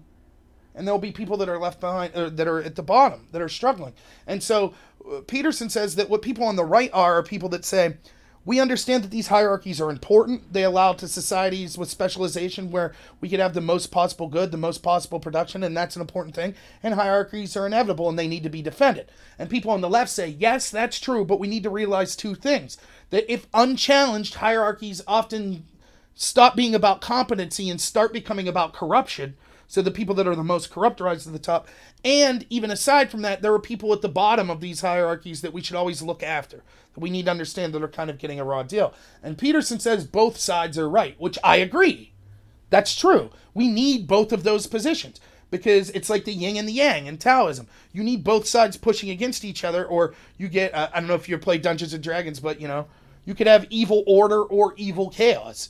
You know, what we want is kind of the idea that we want, or I'm sorry, evil lawful or evil chaos, I think is the way they use it in D&D. Yeah, nerd that I am. But anyways, you see the point. So, where I'm saying this is, if we would say, okay, no more party system, inevitably a party system would arise, because there would be some sort of hierarchy. And then we would be in the same position, where we would have, okay, now this is an entrenched hierarchy. So now, instead of Republicans and Democrats, there'd be Federalists and Whigs, or whatever. Now, yes, do we sometimes need a reset? You sometimes need a new party to develop, or in like a radical shift in the way governments ran. I mean, Jefferson said that. The Founding Fathers said that, you know, if we got too stagnant, there would be a huge problem. And so there's two ways of looking at it, I guess. You could try to work within the party system and see a change, or you could try to work outside of that party system. I think, for me, I've came to the conclusion it's more strategic to work within that party system. You know, some people could constructively come up with arguments as to why it's better to work outside of that system. But I think we see people that think they're doing the right thing working on the outside of the system, and we see the dangers that come with that. That's groups like Antifa. Oh, this system sucks. Just go out and beat people. You know, now, do you have to be that way if you're outside of the party system? Of course not. But that shows that it's not just the party system that's a problem. There is a fundamental problem that will always arise. And so what we need to do as individuals start with ourselves, be the example we want to see, and then get involved, whether it be inside or outside of that system, to try to be the change we want. I'm trying to be involved within the system. I think that's the most effectual way for me to be involved. But I totally understand people that say, well, I want to be involved outside of that system to make positive changes. That's great too. But as it is, I don't see how we get rid of a party system. You know, I've toyed with ideas such as this. What if you had a political party that wasn't based on ideology, but was more based on stylistic choice or who you were as a person? So perhaps you have a party that say, I'll get to that in a second. Perhaps you would have a party, and to be a member of this party, we'll call it the Liberty Party or something. To be a member of that party, you have to agree to not take money from big business, to only take individual donations, to, be for free speech, to be for, all 10 of the Bill of Rights, something like that. Now, after that, maybe you're pro-choice and this person's pro-life. And they're both in that Liberty Party, even though they have vastly different ideological differences. But the party is more about how you are as a person and less what your specific positions are. Maybe something like that could work. So to run as an independent instead of running as a Republican, for someone like me, it's impossible.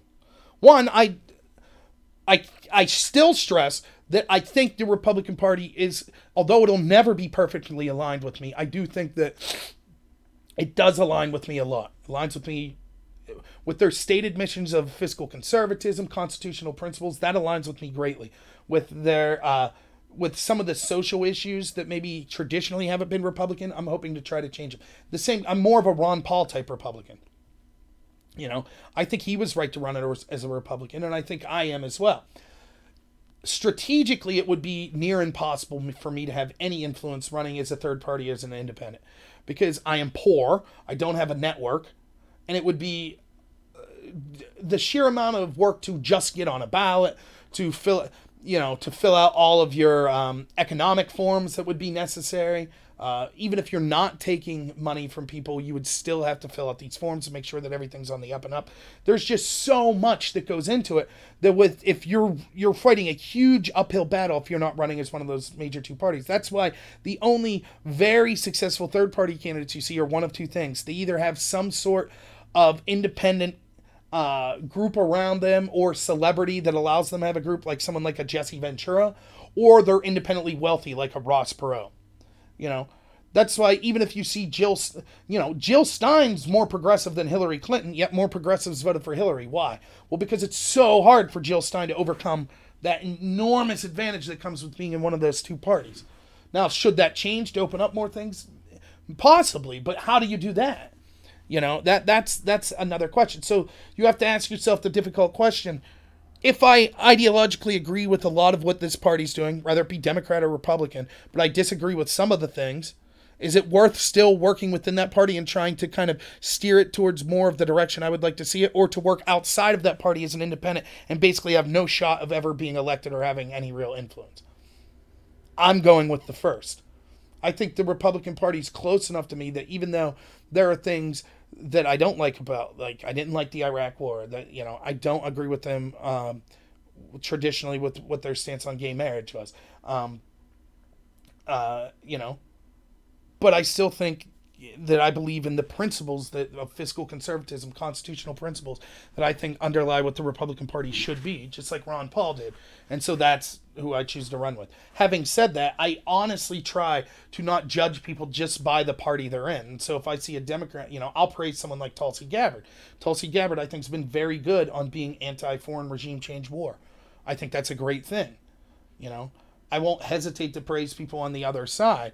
I don't just ignore them because of the political party they belong to. But, again, it's like going back to the discussion of labeling. It's impossible, it seems, not to do. We could all say, yes, the labels are bad. Yes, parties are bad. Okay, then what do we do? How do you have a democratic republic system without parties? What would that look like? How difficult would that be to achieve?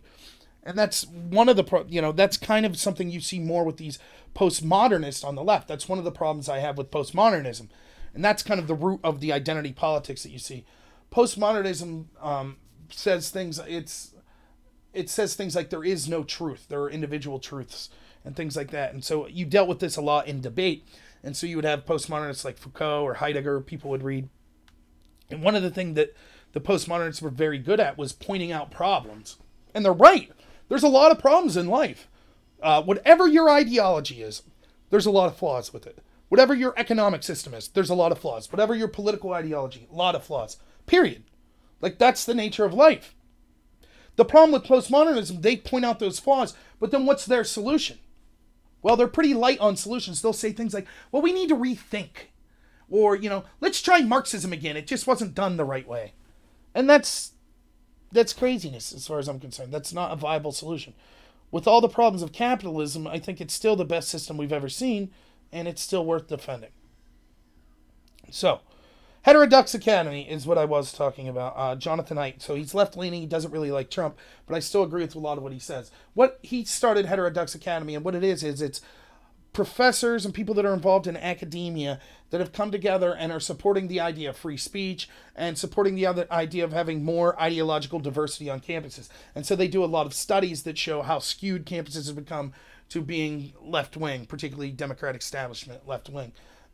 And it's like exponential. It's getting worse and worse and worse and worse, where, you're seeing some schools 90 to 95% of all administrators and faculty self-identify as left-wing or very left-wing, even socialists and things like that.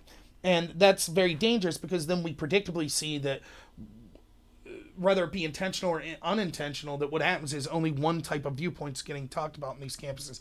And as this happens generationally, not only does it get exponentially worse, but the students that are coming out haven't been subjected to different ideologies, and we kind of get this kind of monoculture of thought where people aren't able to defend it. One of the great things about debate and free speech is not only do the best ideas rise to the top, but it sharpens you as a person, because you're able to hear criticisms of your position, so it forces you to learn more about your positions.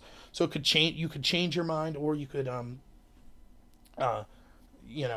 sharpen your positions because of things like that. So that's one of the great things about it. So Heterodox Academy is extremely worried about this, and Jonathan Haidt. So Trump comes out and he says at CPAC, I'm thinking of signing this executive order that basically says we're no longer going to give federal money to schools that refuse to allow conservative speakers on campus, refuse to have diverse opinions allowed on campus. I think that's a great idea. I think Trump should have done that immediately. Berkeley, after the whole, riots in Berkeley with the Milo thing, and they basically drug their feet and didn't do anything. That's it. No more money for you, Berkeley. Period. That is not the job of our tax dollars. It shouldn't be going to create ideological people that disagree with half the country and just pump out people for the Democratic Party. That should not be occurring. Period. If the idea of the reason that federal government goes into universities is encourages debate, encourages diversity of thought. We keep hearing about that word diversity from the left, but they just mean diversity of immutable things like skin color and gender. That's not the diversity that matters. The diversity that matters is diversity of thought, because that's when you have debate, constructive criticism, argumentation. All that stuff's good. And it forces civility. It forces working together with people that disagree with you. That's great. That's one of the things that makes this country great. One of the ways that potentially you could get to diversity of thought is by having diversity of life experience. Not guaranteed, but that's a possibility. One of the ways you could get diversity of life experiences is by people that have diverse ethnicities, genders, ages, class, etc. But those are all just possible stepping stones to the important goal, which is diversity of thought. So it'd be like, consider this. You say, we're in the NFL draft. We want the best quarterback possible, right? And so you're like, well, what makes the best quarterback possible? And you're like, well, you want someone who's strong, you want someone who's smart, you want someone who's fast, someone who's athletic.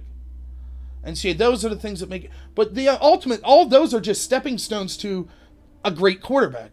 That's what you want, the great quarterback.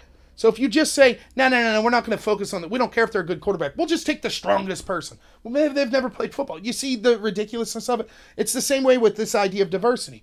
These stepping stones, yes, possibly a white and a black person would have, because of their different lived experience, would have diversity of thought. But not necessarily.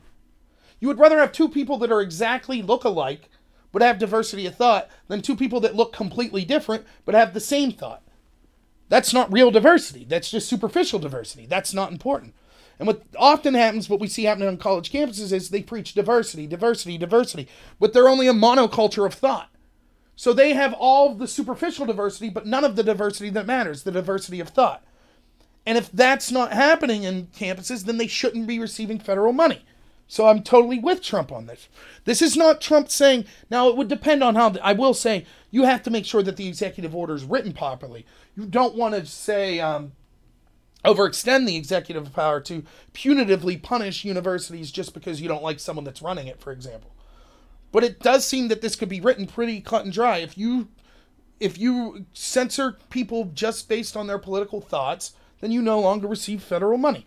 Now, again, that doesn't mean if you have students that, do something bad to keep Milo off campus or to keep Ben Shapiro off campus, that's not necessarily the fault of the school, but how the school reacts to that. I just saw a video the other day of some gentleman that was trying to speak in Portland, I believe, at a university, and one heckler stood there with the bell, banging it in this guy's face, standing in front of the screen, dancing around, screaming about, fascism and stuff. Just on and on and on and on. While the police stood right there and the school was like, yeah, there's nothing we can do. So that one person shut down the speech for everyone that was there to see it. That's a school that should have, nope, no more federal money. If you can't ensure that a conservative speaker is allowed to speak and have your security say, sorry, sir, you can't be in here disrupting this like this, then out. See ya. No more federal money. You could be in private institution, but you don't get the federal money. So how does this... So I agree with Trump on this in spirit. We would have to see how the order is written. What does this have to do with Heterodox Academy? Well, Jonathan Haidt, he's the person whose books I'm reading. It's very good. Again, he's a liberal. He's someone we would disagree with political ideologically wise, but we agree on the principles of free speech. But it's really sad to see someone you really respect like that when he comes out and he's like, well, actually, I'm kind of against Trump doing this because we can't have a governmental solution to this problem. We need universities to solve themselves. What are you talking about? It's clear that the universities are incapable of solving themselves because things are getting worse. So what? Do we just, once they start beating conservatives to a pulp, do we say, oh, geez, maybe the government needs to get involved? And it's not like the government saying you're not allowed to be a liberal university and only have liberal viewpoints. Of course, that's free speech. You could do that. It's just them saying we could choose not to give money, federal tax money, to institutions that don't uphold the principles of the Bill of Rights. That seems pretty reasonable to me. That doesn't seem like government overreach to me. It almost seems like, well, Trump suggested it, so we don't like it. And that's ridiculous. Or how about this? A lot of the people in Heterodox Academy think that Title IX is terrible. Title IX was originally used to, is that what it's called? Or Title 10? One of them. I think it's Title IX. The original idea of Title IX was to level the playing field for men and women's athletics, which... there's problems with that on its own. But then that ended up being used as a weapon to withhold federal monies from institutions that didn't buy into this whole rape culture myth, which was terrible. That was all done in the name of Title IX. So according to Jonathan Haidt and Heterodox Academy, if Trump came out and said, we're revoking Title IX, would that be government intervention that they would be against? Of course not. That is stopping the government facilitating, right? Government facilitation of ideologies that are dangerous. And that's what Trump's proposing. We will stop funding dangerous administrators that are having dangerous ideologies, that are advocating against the Bill of Rights and the idea of free speech. So I just thought that was strange. It's always sad when you see someone that you really respect and you're like, oh, come on, man.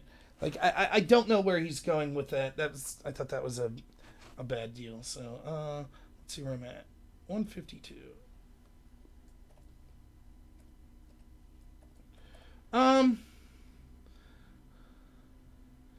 Talked about that. I haven't had a chance to talk about Michael Cohen's testimony, so I guess I'll talk about that. I mean, what a joke. It now turns out that it looks like he lied again. This is...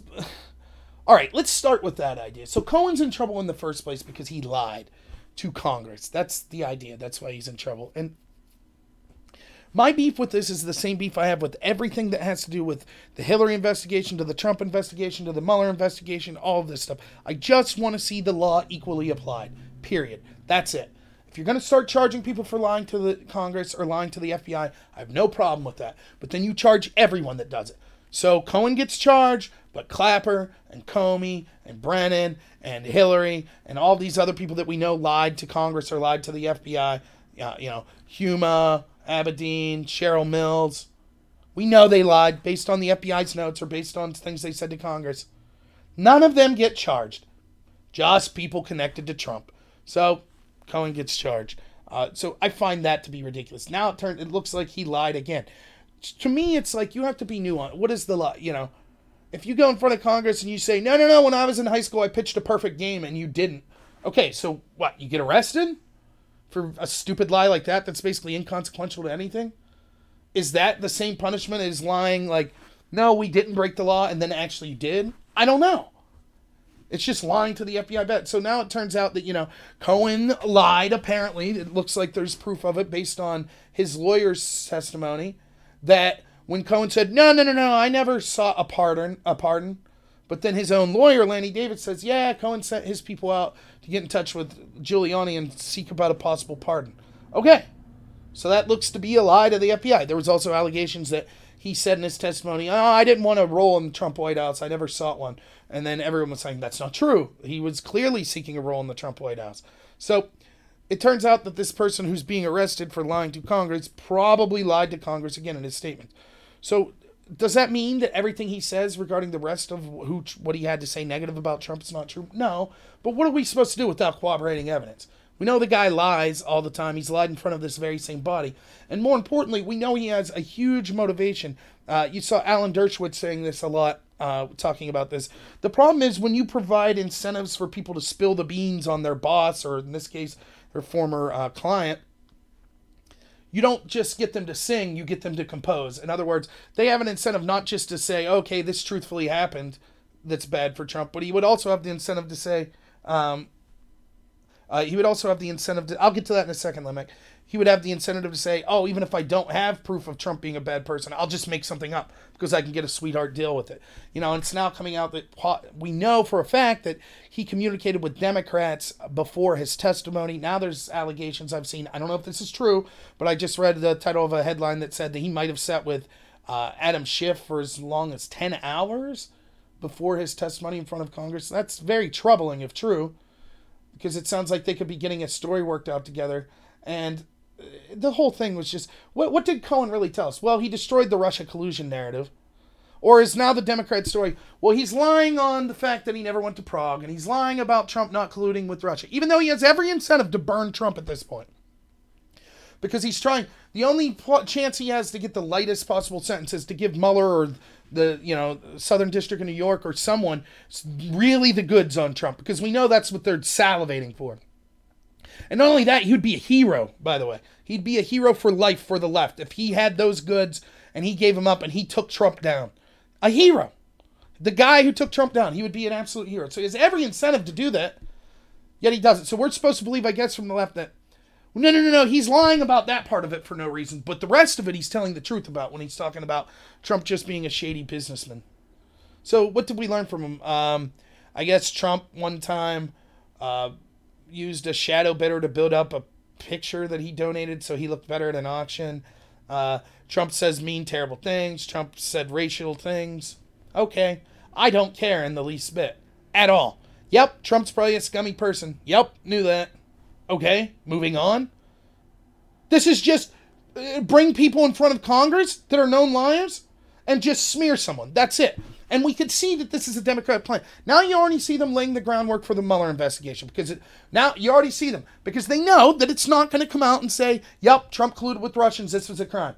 So now that they know that, after they've lied to us for 2 years, after they've ignored all the abuse of the FBI, of these other intel agencies, of people at the head of them like Comey and Clapper and Brennan, of people like Mueller, when we see all the corruption they had and the spying on Trump's campaign and all the double standards and all the crap, and they ignored all that and they just kept saying, no, but Russia, he colluded with the Russians. My God, this was an act of war. This is the biggest thing ever.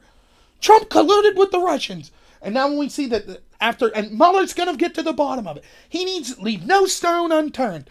Charge people with crimes from 10 years ago. Raid people at gunpoint in the middle of the night. No stone unturned for Mueller. Just let him go. Stop complaining about it. Don't complain about the process. This is important because Russia. And then now that it's coming down at the end, it's like, oh, well, it was never really about collusion. I mean, collusion. But look, obstruction. Now we're talking about obstruction. Plus, we need to have investigations into 60 other people connected to Donald Trump. And let's bring Michael Cohen in and tell us how he's a crappy person. Let's get that going. Oh, and you remember that extortionist woman that slept with Trump and then tried to extort him for money while he was running? Yeah, we got to look into that as well. That's it? That's where we're at now? No one sees a problem with this?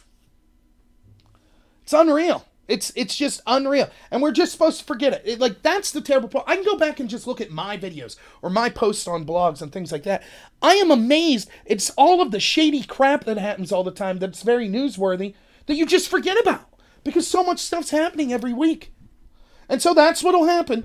All the people I've been talking about in blogs that were like, this is it. Trump colluded with the Russians. Open and shut case. Impeachment. He's going to jail. This is treason. He could actually get sentenced to like life in prison or the death penalty. He committed treason. And Mueller's got the goods. Trust us. Mueller's got him. He's got him. Oh, look at these leaked press reports. Yep. Trump told Cohen to lie to the FBI. Oh, actually, Mueller denies that. Oh, you'll see. Now, here it comes. And now when it comes out, those very same people will be like, oh, it's never about collusion. We knew that wasn't the case. Which is what I said from the get-go of this entire thing. From day one, I said, and other people have called this out. I'm not just saying it was me. This was not about finding collusion with Trump, which was the stated purpose of the original FBI investigation, and then was supposed to be the purpose of the Mueller investigation. But they wrote it carefully to say, oh, and he can investigate anything that comes up in the result of that investigation. And so what this was about from the get-go was charging every crime that could get Trump out of office, or at least that the allegations of such could stymie his presidency until the 2020 election comes and they could move him out of office. That's what I said it was about from the get-go, and predictably, that's exactly what it was about. And so now we're talking about, oh, yeah, but these other crimes and this other stuff that's happened. I don't have a problem. You want to raid Trump's lawyer? You want to take away the idea of lawyer-client privilege? That's fine. Let's do it with Hillary. Let's do it with Comey. Let's do it with Mueller. Let's do it with Rubio. Let's do it with Jeb Bush. Let's do it with Chuck Schumer. Let's do it with Nancy Pelosi. Let's do it with Dianne Feinstein. Oh, no. Just Trump. Just Trump. That's all we have to do it with. Getting dirt from Russians is bad if you're Trump. Getting dirt from Russians is okay if you're Hillary. How many times do we have to see this play out over and over and over again? And still, the mainstream media, like without skipping a beat. Oh, no, we weren't wrong. We were right. We were right about this. We were absolutely right about it. But anyways, moving on to the next story.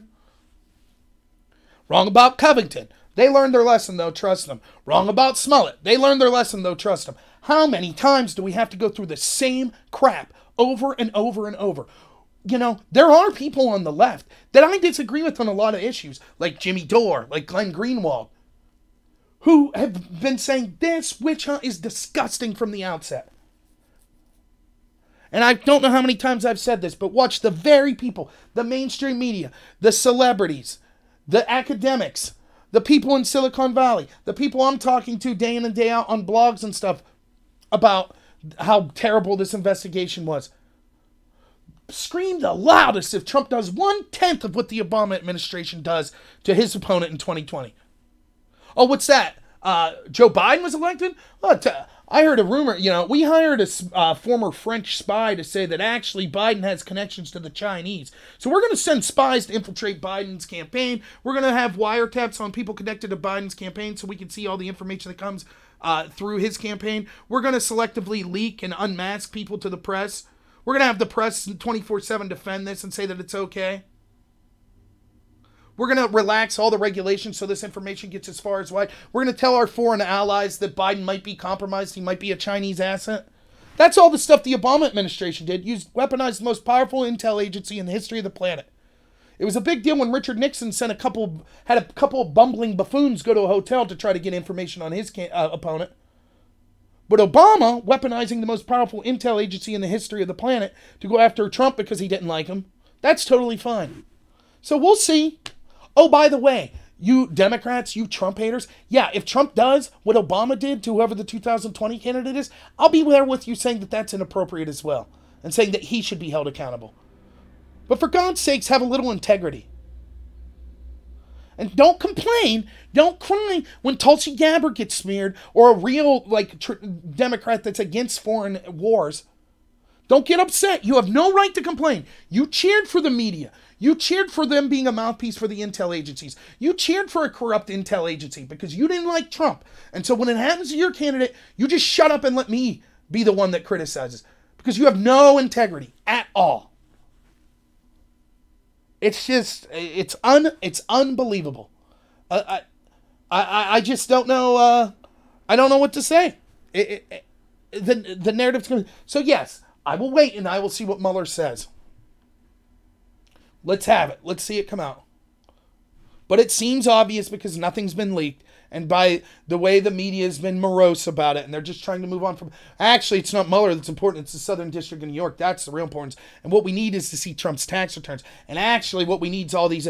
Now that we have the House, now, Schiff and Pelosi and Cummins, they could get to the bottom of things. Mueller didn't have the tools necessary. We need investigations into everyone connected to Trump's family. We need investigations into every business he ever had.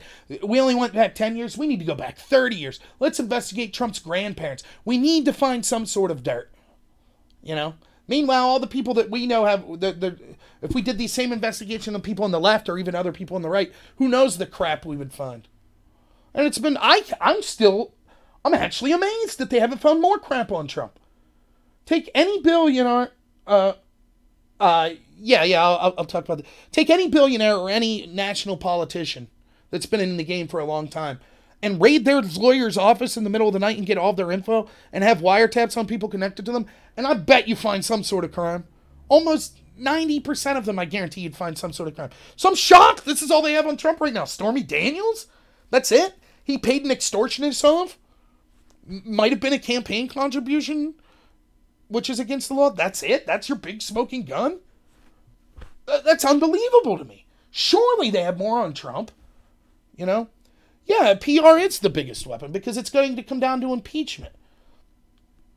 And impeachment doesn't, it doesn't mean that a law had to be broke. So they have to win the PR war to show that Trump's terrible.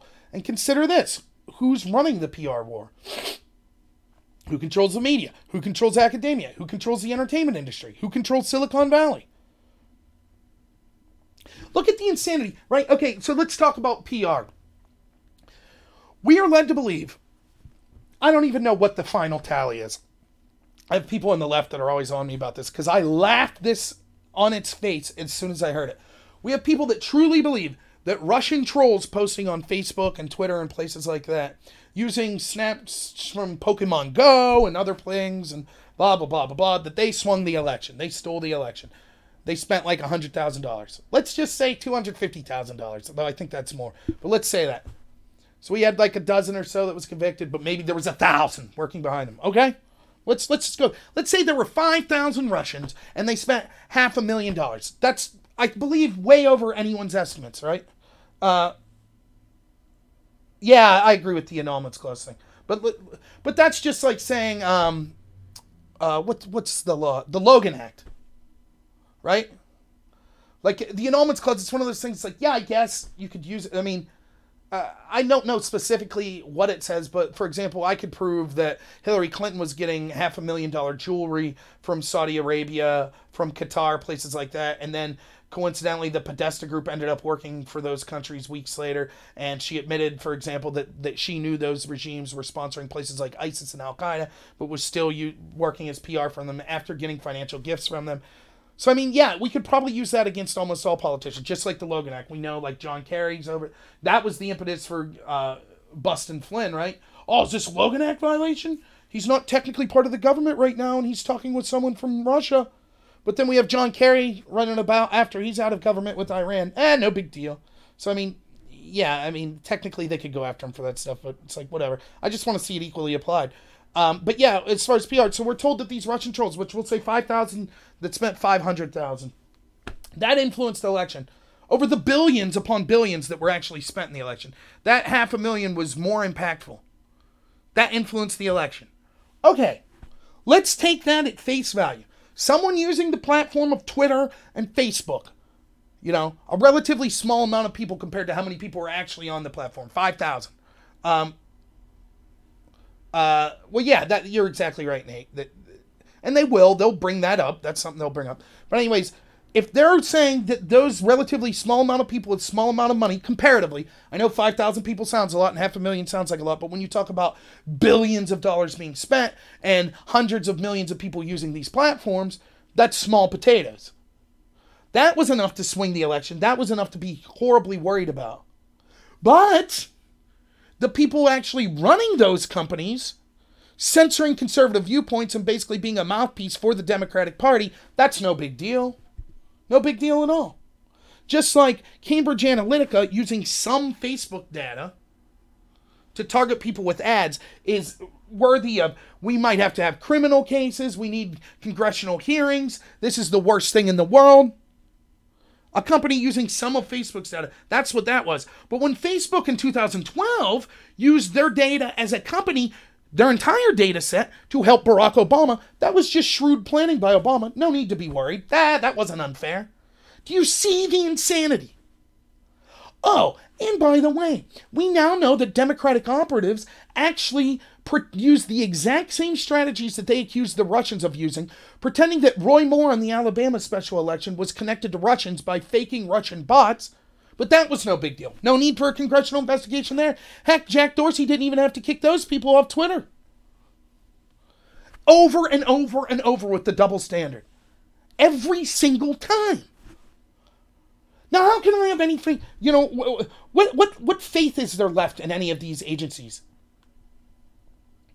And then these are people from the same party that are saying, oh, Kavanaugh, innocent until proven guilty, or guilty until proven innocent. Oh, the Covington kids, they're racist. Forget about those black racist adults that screamed at them for hours. Forget about the Native American that said he was defending those black racist adults that were making good points. Oh, the Jussie Smollett case. Oh, whatever case comes up next. Oh, we have to stay in Afghanistan. Trump's terrible for getting out of Afghanistan. Oh, what a great thing that Trump couldn't seal the deal with North Korea. It's unbelievable. That's the power of PR. And people buy this. It's lockstep. You keep hearing it's beating regular people in the head. People that don't have the time to sift through the crap. You just constantly hear, yep, that's what Jimmy Kimmel told me. Yep, that's what Jimmy Fallon told me. Yep, that's what everyone at the Oscars told me. Yep, that's what the New York Times tells me. Yep, that's what Don Lemon tells me. Yep, Anderson Cooper tells me. Yeah, that's what all the college professors tell me. Yep, that's what Jack Dorsey that runs Twitter says. This is what Jeff Zuckerberg says. Yep, this is what the people that run Google say. Over and over and over. Completely ignoring the double standard. And then they pat themselves into, we're fighting authoritarianism. Trump's just the worst. He's an authoritarian. Trump hates gay people. What's that? He actually was the first Republican to fly the LGBT flag at his convention. He actually just tried to recently go after countries that are trying to criminalize homosexuality. He hasn't done anything whatsoever against gay marriage. It doesn't matter. That's all for show. Secretly, he hates gay people. Trump hates black people. What's that? He's done more than any president in modern times to help black unemployment rates, black wage growth. He's trying to stop illegal immigration that uniquely impacts inner city blacks. But he's a racist. The reality doesn't matter. That's what PR allows. Let me go back to your first question, Limerick. Where does the celebrity left bias come from? Well, it does come from this idea of cultural Marxism. It comes from, so I think that entertainment industries and things have always leaned left because there is an idea of progressiveness that was kind of cool to be in Hollywood. Hollywood was always a place, or in the entertainment industry was always a place where there was more of a decadent lifestyle. And I'm not saying that's necessarily a bad thing. And they were they're more open to sexual interactions, which as someone who, is for gay rights, I don't have a problem with that to that limit. So it's always going to be ahead of the curve in that sense. So it's not going to be like necessarily, it's always going to be, it's somewhat of a loggerheads of kind of a more sort of Christian conservatism. Now that doesn't automatically mean you're on the left, but I think that that's kind of a start of it. And I think that we've also seen that as, what's happened is I think that it probably starts with that kind of attitude in Hollywood. It's more of a globalist. The left seems to be more of a globalist party, which I think also jives with Hollywood's connectivity, where they're saying they want to be worldwide. There's nothing exceptional about America, and they have a disdain for the people that are considered traditional Republicans, so the flyover country people. They don't like those people. It's ironic. The very people that make the same with athletics, the very people that are buying tickets to their shows, that are basically funding them, is the people they have pity or disdain for. That's why you could have someone in Hollywood like Brie Larson stand up and say, we don't want white men coming to see our superhero movie. or we don't want them judging our movie. We don't listen to them. This movie's for women of color. So a white woman is only concerned about women of color. It's so stupid.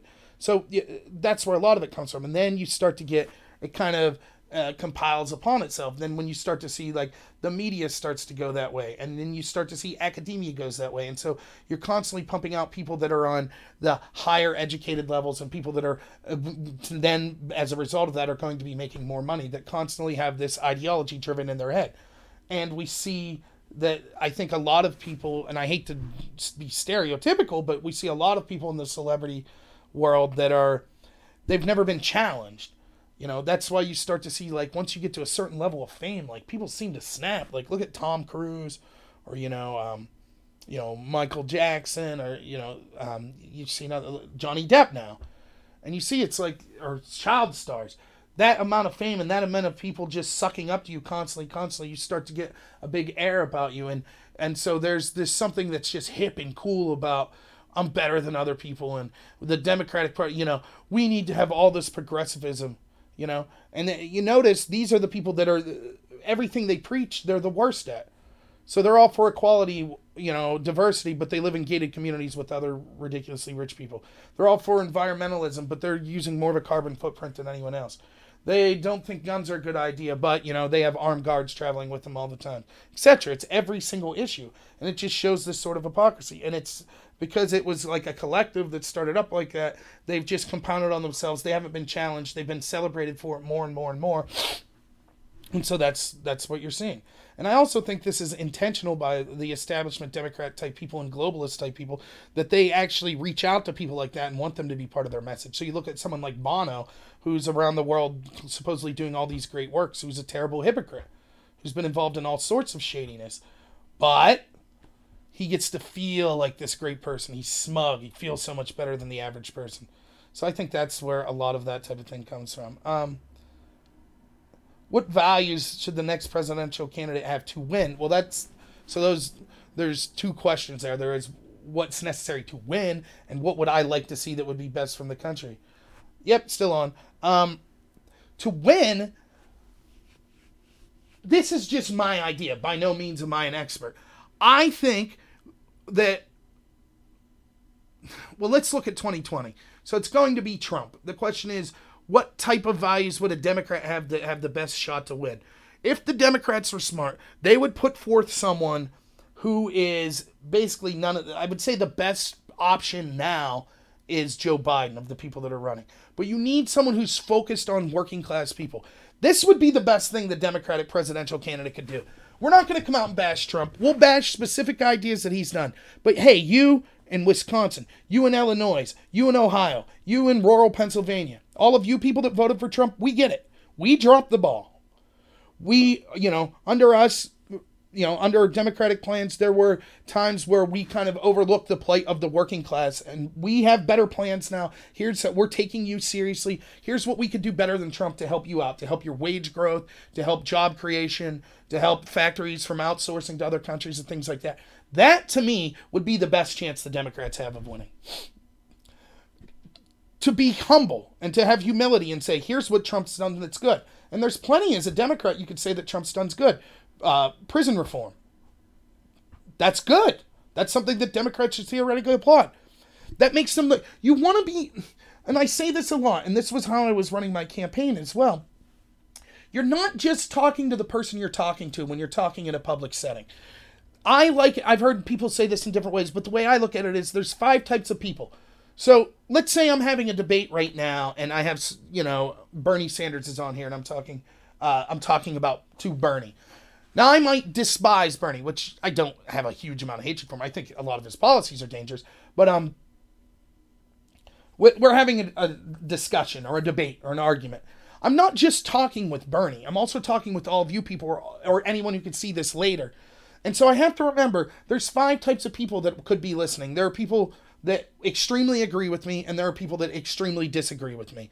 And I'm not saying you should ignore those groups, but it's hard to break into those groups. It would be hard for me when discussing something with Bernie.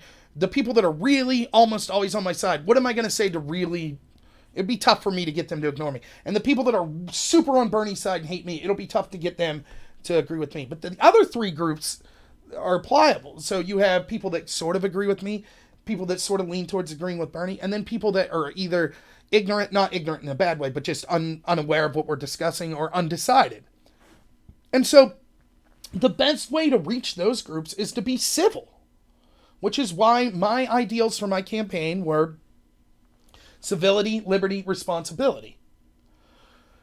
The most effective candidate, and who could beat Trump, and this is something Trump should do as well, needs to be reaching out to people that aren't just his base. And they need to be saying, here's why our positions are good for people like you. And this is something that I've been saying about Trump. Trump allows this PR machine that the Democratic Party controls in all the areas I've been talking about to constantly conflate his concern with illegal immigration with the desire to hate immigrants. And that's not true. Because studies show that actually, many times, legal immigrants despise illegal immigrants more than Native Americans. Not Native Americans like Indians, but people that were born in America.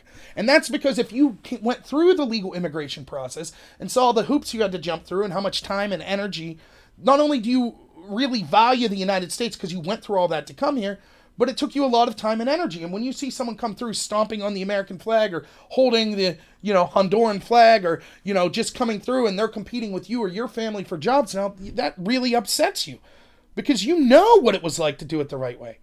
And so Trump at the State of the Union did a fantastic job delineating. He should have been doing this more further, saying, no. It's not just, we're not going to allow ourselves to be painted as this is racist. Actually, illegal immigration affects African Americans disproportionately. It affects legal immigrants disproportionately. And we think those two groups are amazing. They're Americans, and our job is to defend Americans and speak for them and have policies focused on them, regardless of your skin color, regardless of your country of origin, regardless of your religion, regardless of your age, etc.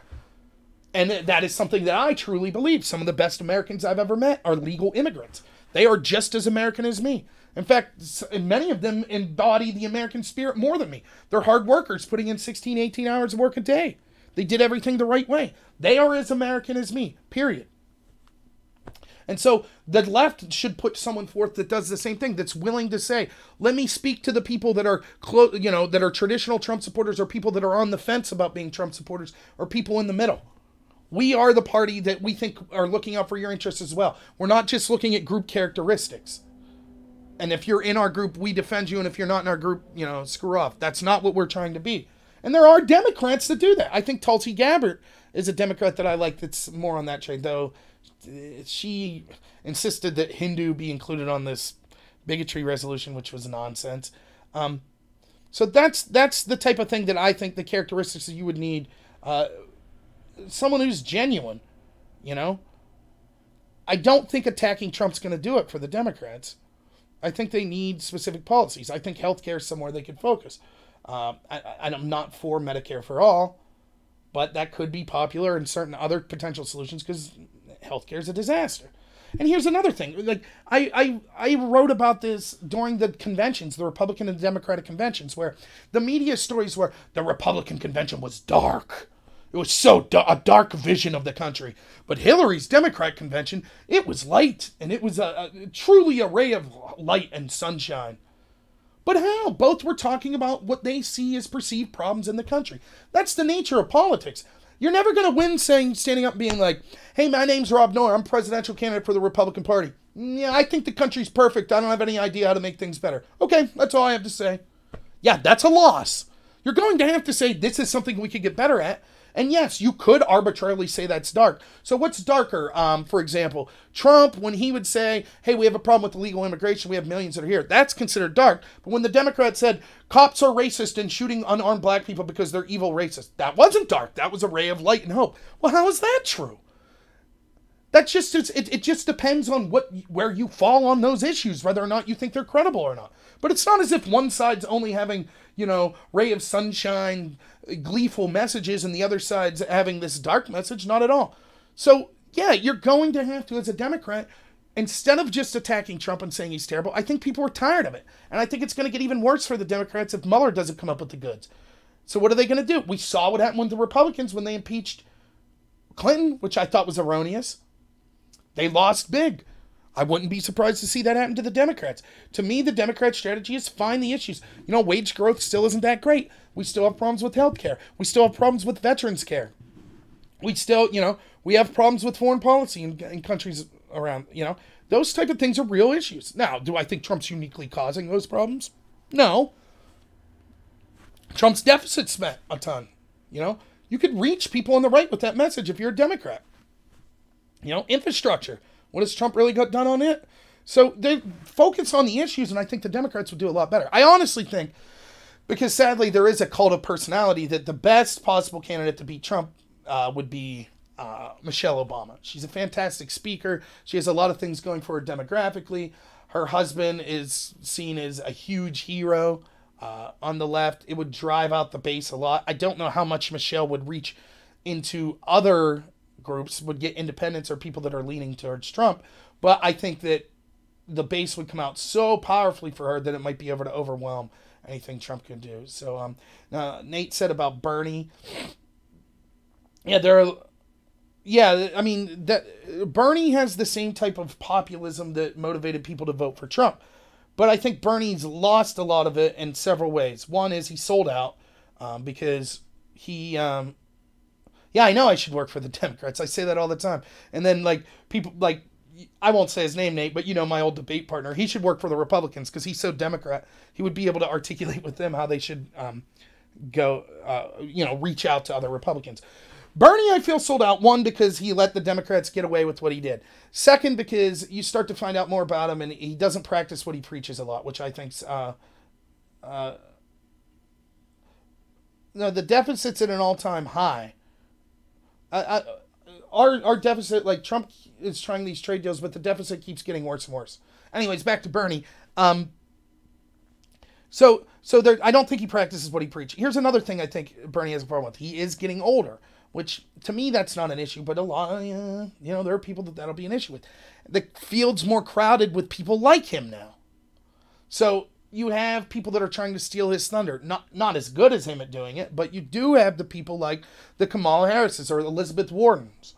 So they kind of have a similar message. And it kind of, it would be like, let's say, win or lose after 2020. In 2024, if you get another billionaire loudmouth that's just insulting everyone that runs it as a Republican, the novelties kind of wore off at that point. It was the fact that Trump and Bernie were so unique, why there was so much energy behind him. And there's still a lot of energy behind Bernie, don't get me wrong. He still could win. But I think that a lot of the sheen has worn off. And as more people have advocated his positions and they become more mainstream, I think more and more people see how unfeasible they are and just how expensive they would be. And so it puts him in a very difficult spot. And then Bernie has a difficulty because of the own game that he's played of being an old white man. So he's going to have trouble in a primary because of that. Because if someone who's in a minority, an oppressed group, has similar ideas to Bernie, such as an Elizabeth Warren as a woman, or Kamala Harris as a woman of color, etc., then they're going to get that more cultural identitarian, or cultural Marxism, identity politics votes based on that. Let's see. What else? Next president should be a true American. I don't care about being a leader of the free world. It sounds good to say leader of the free world, but in reality, that's often used to being getting involved in things we have no business, and it ends up making things worse, not just for us, but for the world. So how many times do we have to arm rebels in country after country only to go fight those rebels 20 years later? We should be concerned with our people first. Once we have a better handle on, the shrinking middle class in this country, or, veterans not receiving proper care, or homelessness, lack of jobs for people, abuse of opioid crisis, things like that. Once we solve then we can worry about being a leader of the world. I think Trump's been right to say it's time for other people to put up their fair share.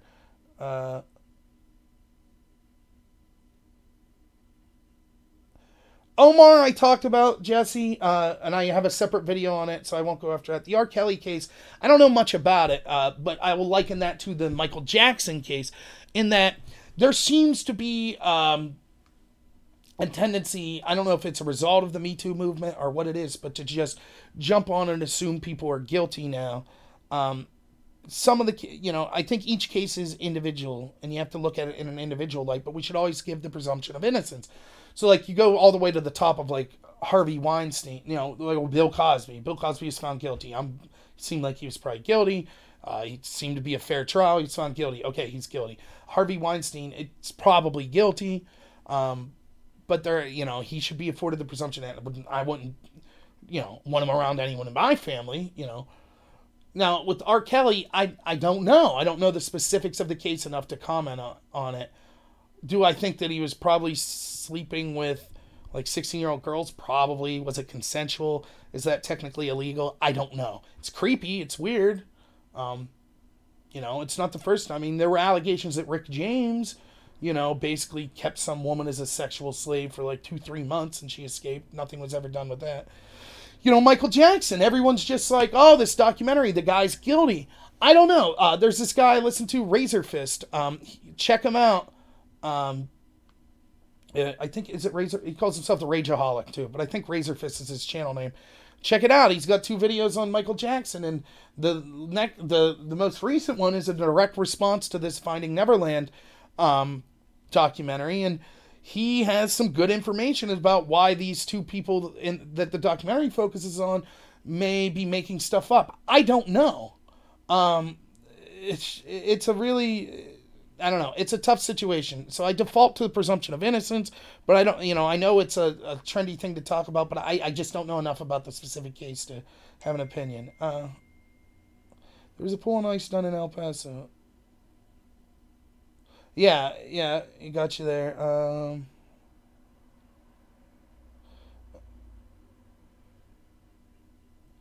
Yeah, Nate, I would love to have a discussion with you specifically, and that's the beauty of things.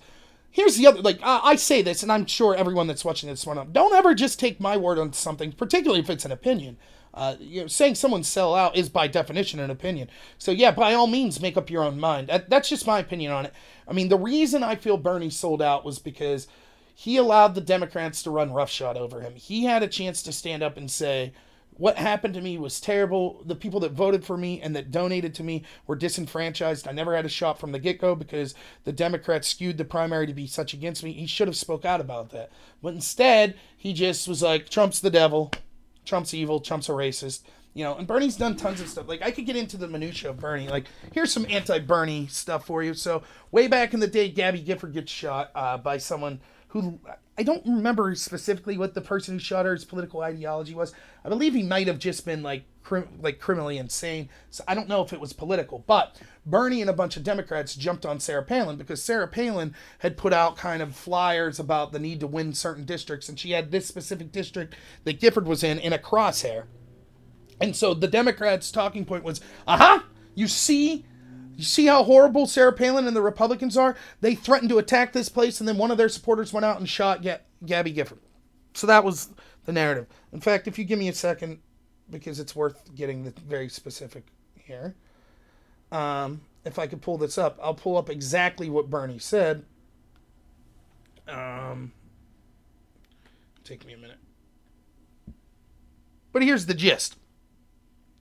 Bernie comes out and says, I'm getting text messages. Popular me. I know, sorry, this is dead air. Oh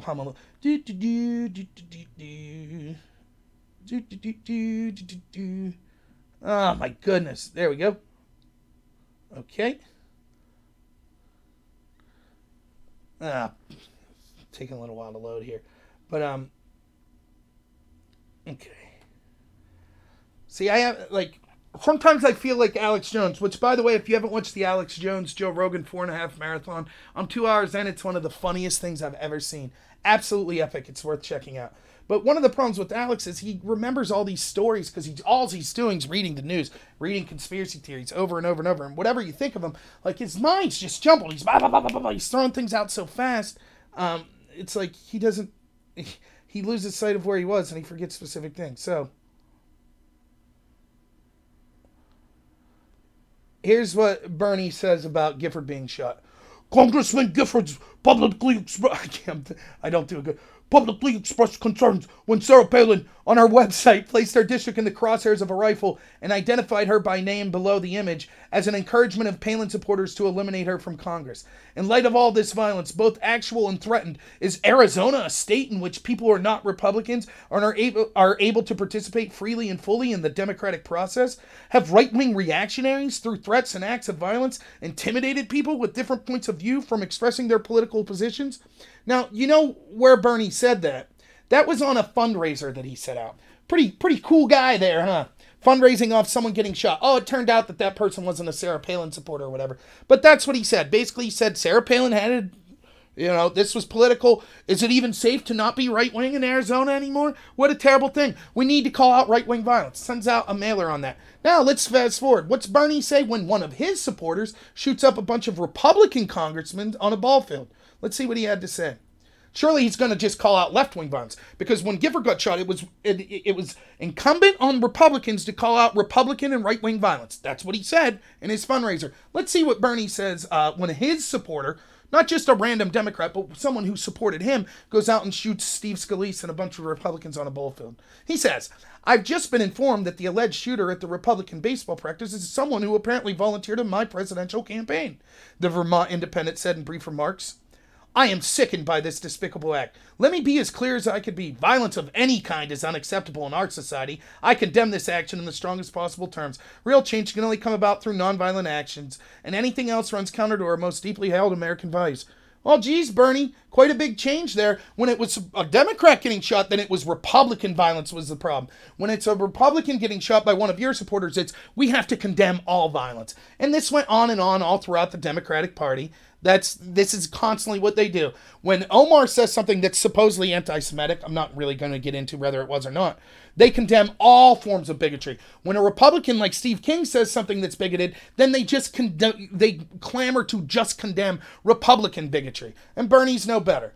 And the fact that he sent out a fundraising effort off of a woman getting shot is quite despicable in my eyes. And he continued then, I could go on, he continued then to go right back. So there's Bernie, let me pull out the next Bernie quote here from this thread that I had.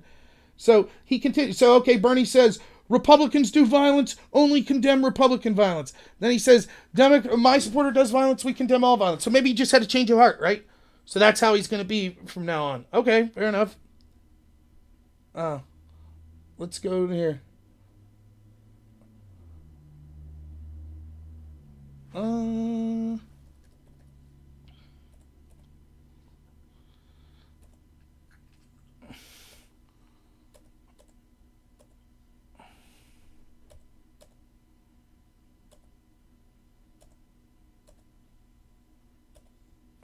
Jeez.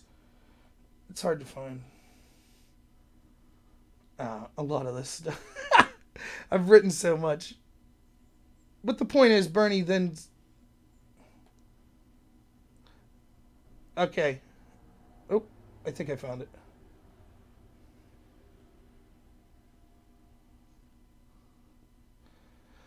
So this is what I wrote.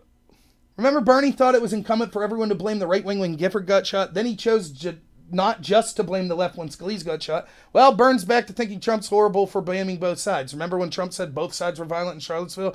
In the aftermath of Trump's reportedly unscripted press conference, Sanders tweeted that the president was embarrassing our country and the millions of Americans who fought and died to defeat Nazism. So again, when Trump condemns both sides, Bernie thinks it's a terrible thing. When Bernie condemns both sides when one of his supporters shoots Republicans, that's noble and a great thing. And then when Sarah Palin says something and then a left-wing person gets shot, then only right-wing people need to be called out. It's that kind of crap with Bernie. It's just like, it's just ridiculous. And then as far as selling out, like I said, he did what he did with the Democratic Party. He's a constant socialist that's always, anyone who has $1 more than me needs to change. It's okay for Bernie to have a huge carbon footprint by having 3 houses. It's okay for him to have fancy cars, be driving sports cars around and things like that. It's always prescribing for other people what he himself will not do. It's okay. Bernie, he talked about, how great Venezuela was. It was a model for our country. That's what our country should be. Bread lines are a good thing. All this stuff with Bernie. I just think, At first, my dream election was Bernie versus Trump in 2016. And the reason was I felt that the establishment on both sides didn't like Trump or Bernie. I could be wrong on either of those, but that was my gut feeling. I would have went with Trump over Bernie. But after seeing Bernie get screwed and him sort of bend over backwards to, help the Democrats and just, he became more of an identitarian. 2016 Bernie to me wasn't all about, or before that, I guess, wasn't all about, wasn't saying things like, if you're white, you've never experienced poverty. What the heck is that? It's just like, what are you talking about? And then, I would have to see where he stands on specifics like the Green New Deal and things like that. But, so let me see what else we have here.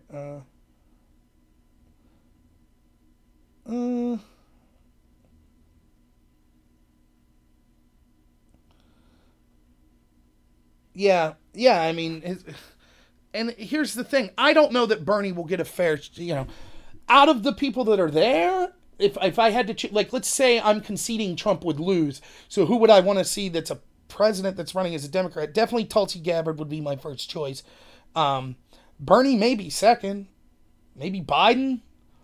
But I certainly put Bernie ahead of Cory Booker, Kamala Harris, Elizabeth Warren, Hickenlooper. I put him ahead of all of those people. But, I just don't know. I think that the sheen has worn off for me. As is some of Trump's sheen, by the way.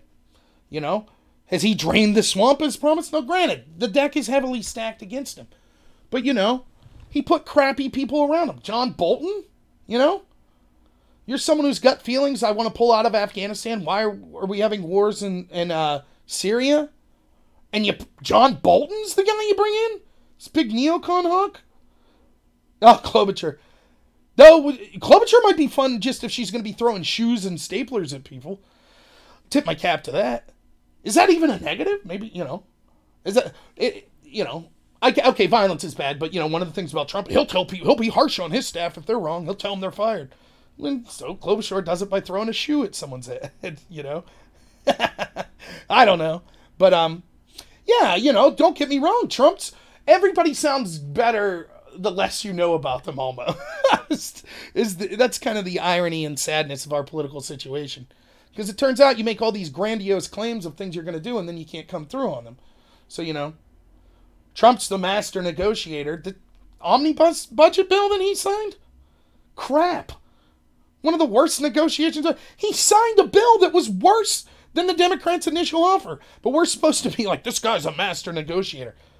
So he just gave in and was like, oh yeah, now I'll declare an executive emergency order. No, that's crap too. That's expanded executive power that I don't want to see. So don't get me wrong. There were things, so I don't know. I would have to see the debates between Bernie and Trump, but I can't picture myself ever voting for Bernie. But I could say the same about most of the Democratic field, I don't know. I'd like to see, what do you have to say on Kavanaugh? What did he have to say on the Covington situation? What's he have to say on identity politics, reparations, Green New Deal? I guess I'd wait to see what he says. But I feel like he's sort of sold out, and I feel like he's hypocritical. The sellout thing, I guess I could be, like, maybe if I sit down with Bernie and he was like, look, dude, what was I going to do? I truly believe I have the ideas to change this country for the better and to give a voice to regular people, hardworking people that have been left behind. And so I knew I had to play the game so that I have a shot in 2020. Maybe that's persuasive. Maybe I'm like, oh, okay, maybe I'm the sellout thing's too much. But the hypocrite thing, it'd be hard to convince me that he's not a hypocrite. I get so tired of people telling others that the government needs to tell them how to live their life, and then they're living in the exact opposite way. I'm just tired of it. It should start at home. And yes, I know there are Republicans that do the same thing. That's why the schadenfreude of, when you would have these hardcore religious leaders that were like, homosexuality is wrong, and then they get caught, doing meth and hooking up with a male hooker. That's why that story was like, everyone was like, see? You protested and told everyone else, you judged them, but you were engaged in the epitome of that behavior. That's what I feel about a lot of these Democrats, and except they're just allowed to get away with it. No one ever is harsh on them on it. It's like, no.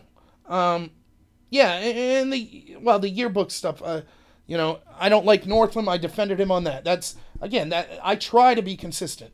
That's just who I am.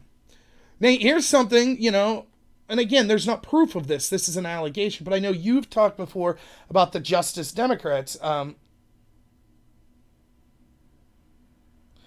Yeah, well, I'll get to that in a second, Nate. Yeah, I mean, you're right. That's why I say the establishment Republican and Democratic Party, on the big things, they seem to agree. So if it comes to bailing out bankers or not prosecuting, saying places are too big to fail, or not prosecuting high-level crimes from extremely wealthy people, or regime change wars, they always seem to agree. Did you ever notice that the only time that you'd see CNN or the New York Times praising Trump's when he was bombing Syria? Ironically, the time I was criticizing Trump the most, because I said, until we have absolute definitive proof that Assad did this, we should not be dropping bombs. Oh, it turns out now it looks like it's quite compelling case that it was actually the rebels, aka Al-Nusra, Islamic terrorist group that we were arming, that actually were the people that were using gas, or that the gas attack was faked altogether. Yet we still dropped a bomb. That to me was the worst thing in Trump's presidency. I condemned him. I was called out by people that support Trump with me that I sold out. No, I didn't. I stayed myself. I don't like that type of crap, Yet that was the only time CNN was like, finally, the president's acting presidential.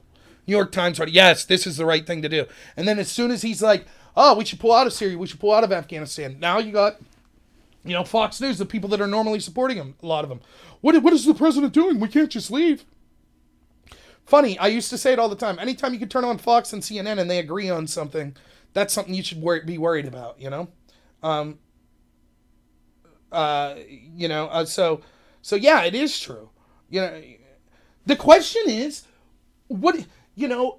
again, I struggle with this because I'm cynical about that level of government at the highest levels. But then I'm trying to remind myself, hey, Rob, aren't you the guy saying civility and it's important to look at people and assume the best possible motivations for them? So I don't know. I have a gut feeling that Obama got into office saying, I don't want to drop bombs on people. I want to be the president of peace. He gets the Nobel Peace Prize. He's like, yeah, that's what I want to live up to, And then you just constantly have these people. Terrorism. This country's bad. We need to do something. They're going to kill Americans. Terrorism. Got to drop the bomb. Got to do it. And finally you're like, okay, yeah, it's to protect America. Let's do it. And you just think to yourself, man, if I want to get anything else done, I got to give in on this. Or I'm just, I don't know. That could be what happened with Obama. That could be what happened with Trump. I don't know. But it's frustrating. It's as if it's why there's no constructive, That's one of the things you got to tip your cap to Tulsi Gabbard over, right? She's taking heat from the Democrats like crazy for saying, like, what are we doing in Syria? I went and I talked to Assad. What's wrong with that? She's right to do that. Yet the Democrats that are supposedly the party of peace, they've practically thrown her under the bus for it. She's not even in the conversation. It's disturbing. Justice.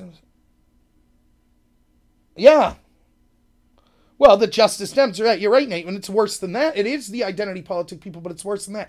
If these allegations are true, because one of the guys that's one of the big Justice Dem guys is the guy that's AOC's campaign coordinator, and now there's allegations of them funneling like $850,000 from the campaign to personal pockets. Setting up PACs and LLCs to avoid campaign disclosures, which is everything that they were supposed to be fighting against. So, I mean, if that's true, and we've talked about this before, there's this idea of we need to get money out of politics. What does that mean? And Cenk Uygur, for those of you who don't know, from the Young Turks, he's highly involved with this Justice Democrats movement. So if there's any truth to these allegations, it's really a stain on that entire movement and possibly Cenk himself. But Cenk's involved in a debate with Ben Shapiro, which I disagree with Shapiro on a lot, but Shapiro's a fantastic debater. I think I could beat him on several issues. But anywho, he made Cenk look pretty foolish in the debate they had. But one of the things they're talking about is Cenk's like, we need to get money out of politics. And Shapiro is leery of this statement, as am I, because how does this infringe upon our First Amendment rights? Now, certainly there are court decisions that say that corporations act as people, and I think that that's wrong, because if that's the case, then why are they allowed to donate more as a corporation than an individual person, which I talked to Tom, my campaign manager, about.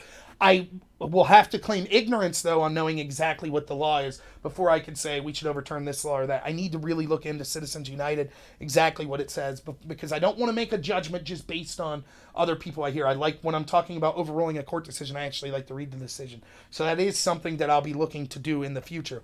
But aside from that, the problem seems to be, okay, let's say we get all money out of politics and each individual is allowed to donate whatever it is, $2,700 or whatever, and that's it. No more corporation money, etc., etc. So that seemingly levels the playing field for a lot of people, but does it really? Because we know that Cenk admits in this debate with Ben, yes, it's true that Hillary got way more donations than Trump did, but Trump was able to make up the difference because he basically received in-kind donations in the form of free press by the media, which is garbage, but that's the argument he's making. So in other words, he's saying that press coverage for Trump was in effect a financial donation to Trump. So if you say get money out of politics, what does that mean for the press? Because we know that the press is 95% establishment Democrat. So if no corporation's allowed to have any say in elections, but the press is still allowed to be 95% Democrat, then what we've really done is we've just taken out all of the financial backing of the Republicans and allowed the financial backing of the Democrats to continue. That doesn't solve the problem. So then what do? Regulate what the press is allowed to talk about? Well, that seems to be even more of a danger to the First Amendment. So it becomes a very difficult question. And, you know, it reminds me, this situation reminds me of that debate, because here is the example where you have people like Cenk and the Justice Democrats saying, get dark money out, get dark money out. Now, if these allegations are true, they're engaged in the very behavior that typifies the worst of what they were complaining about. Again, now they should be viewed as innocent until proven guilty. But people I've seen that are even Democrats that are sympathetic towards the Justice Democrats are like, well, geez, it's not that it necessarily looks guilty. You definitely could look at it and be like, wow, this looks really shady and guilty. But it's perplexing. Because what they did by setting up several corporation LLCs and super PACs is they kind of added extra steps that you could easily see the reason for B would be to hide where money's going. And it just seems unnecessary if you're being on the up and up. That doesn't mean they're guilty. But it just seems strange why you would set it up that way. And one of the clearest reasons to do it was because you are guilty. Again, that doesn't mean that they are guilty. So Cenk's not involved. Yeah, okay, Nate. Yeah, and screw that, by the way. I defended Cenk on that comments he said about women. I hate that type of stuff. I don't like Cenk. I don't like Northam. But I'm so tired of this, oh, someone said something or took a picture once, whatever. Look, here's the deal with Northam. The guy was a pediatrician for 30 years in predominantly inner city neighborhoods. Now, he wore blackface or a Klan hood in a picture when he was in medical school. Or you mean to tell me for 30 years of taking care of primarily, minority children and not having any complaints, really, of his alleged racism, I'm to believe this guy's secretly been a racist the whole time? Or could it just be that he was involved in a bad joke when he was in college? I'm going to go with the latter, and I'm going to say I'm not going to judge him for that bad joke 30 years later. It's stupid. And I don't like Northam. Don't get me wrong. It's the same with Cenk. I just don't get it. If we're not willing to defend, the other side when we feel they're being unfairly attacked, and we have no integrity to defend our side when we feel they're being attacked. I truly believe that. So I will defend people like Cenk for that. I thought that was crap. Where would I place Russia in a conflict between the U.S. and China? I think at this point they would certainly lead towards China. Now, the first is a question, where do you put Russia in terms of a geopolitical threat? They're far, far, far behind China, both militaristically and economically, and cultural influence. China is by far our biggest rival. China is engaged in more espionage. China has far more influence in the United States by having lobbyists and being in politicians being in their pockets. They're far more close to us economically. They're growing at a more rapid pace than us. If you're an environmentalist, they're polluting far more than Russia is. Militaristically, they're catching up to us much faster. So China is definitely a far bigger threat than Russia. Russia at this point, though, would realize that their best chance, if there was going to be a knockdown, drag-out battle, would be to side with China because the U.S. is so hostile to them at this point. The only buffer to stopping some kind of conflict with Russia is Trump at this point. And it's clear that the Democrats are chomping at the bit to have some kind of escalation with Russia. Hillary wanted a no-fly zone over Syria. That would have almost 100% directly led to some sort of armed conflict with Russia. Probably, I'm not saying a global war, but probably in an isolated way. And, anytime you're talking about superpowers engaged in some sort of gunfire battle, it's a scary supposition. Speaking of which, India and Pakistan, right? Jesus. Like, I remember when I was in debate in 2003, we used to read evidence. It was like, India, Pakistan, that's the most likely scenario for nuclear war. Look at the crap that's been going on there. But we're focused on Michael Cohen. It's like, now I don't know what Trump or the U.S. government could do to intervene. It's a very delicate situation, but it's scary, So, yeah, I think Russia would definitely side with China as it is now. I don't understand. Like, Trump's gut feeling was the right gut feeling on Russia from the get-go, which is we both had a universal adversary, which was Islamic terrorists that were in Syria. Why were we working with the terrorist against Assad, who is Russia's ally, as opposed to working with Russia against the terrorist? That seems like that could have been a good place to actually start off on a good footing to have a good relationship. But now Trump, because of the Democrats' stance and their excuses and their need to have some sort of claim that the election was stolen from them, regardless of Russia engaged in those hacks or not, Trump's basically been backed into a corner that he can't have any overt signals of trying to work with Russia on anything. He's been harsher on Russia than any president before him, with things like sanctions, with kicking diplomats out, with condemnations, with energy policy that our energy policy affects Russia more than anything. We should be lifting regulations we have on exporting energy now. That would create all sorts of new energy jobs in places like rural Pennsylvania, where I was running, and other places in the country. That would be a huge slap in the face to Russia. That would hurt them more than sanctions. That would hurt them more than condemnations. But, Trump's got to go hard on Russia because the PR machine back home, and we know that the party of peace, the Democrats, they're itching for a conflict. They want it. They need that adversary. Now, it doesn't make sense. China's a much bigger threat. Why aren't the Democrats hard on China? Well, let's ask Feinstein. Let's see. Feinstein seemed to be pro-China for many years there. Oh, it turns out she had a Chinese spy that was working for her for 10 years that we now know about. Did the FBI send in spies? Did they wiretap her? Did they launch years-long investigations on, she had pro-Chinese policies and she had a Chinese spy working for her? Oh, no, that's right. They arrested the spy and then immediately told Feinstein to be careful. Unlike with the Trump administration, right? Absolute garbage. Yeah, we'll see you, Nate. Let's see. Yeah, it would be Russia and China versus U.S. But here's the thing. That's not going to happen. There's very little chance of there being a hot war, an escalation like that. It'll be taken care of more of proxy wars through allies, through rebels that we're arming, and through economic competition than it will be kind of a hot war like that. That's just where we are as a society. We realize that it's far more effective to have the proxy wars, and it's far less dangerous than to the globalists that actually are trying to run the show. They don't want the world to blow up in a nuclear war, so it probably won't happen. And so you're more likely to see, like, us arming rebels attacking Russia and Chinese interest, and China backing North Korea or rebels to attack U.S. interest, and things like that, and tariffs and economic battles. I don't think the likelihood of seeing like nuclear bombs dropping or, us dropping tanks somewhere and invading China or China invading the U.S. or Russia being involved, I don't really see that happening. I think Russia is going to continue to be a reluctant ally to China because we're currently still the hegemon in the world, and that's the best chance they have for counterbalancing at the time. Who knows in the future if China becomes a dominant power economically and militaristically, then you could see Russia and the United States teaming up in kind of an economic and cultural alliance to go after China. But I don't think the chance of a hot war is in that sense. Yeah, I mean, Uranium 1, if we're talking about, that's with the Mueller investigation, that's a huge, I remember someone who's on one of the blogs I'm on who's a left-leaning person, I think. Who's, I would say is quite smart. I asked, give me the criteria for launching an investigation into a presidential campaign, right? In general, give me the criteria. And this person says, shady connections with Russians. That's it. They're an enemy of ours. And so if people in your campaign are involved in shady connections with them, that's it. Then there needs to be an investigation.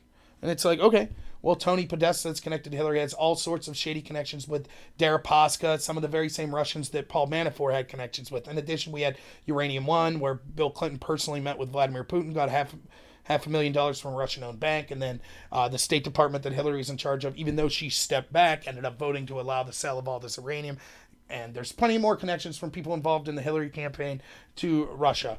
In fact, we had someone connected with the Hillary campaign that went specifically to the government of the Ukraine and sought to get dirt on Donald Trump to work with him to go against Donald Trump. So this happened. So therefore, based on your argumentation that shady connections to Russians or foreign powers that are our adversaries being grounds for an investigation, there should be an investigation of equal strength against Hillary Clinton. And of course, the person was like, oh, no, it's different. Why? Because Hillary's good. Trump's bad. Okay, what? You know, that's kind of what...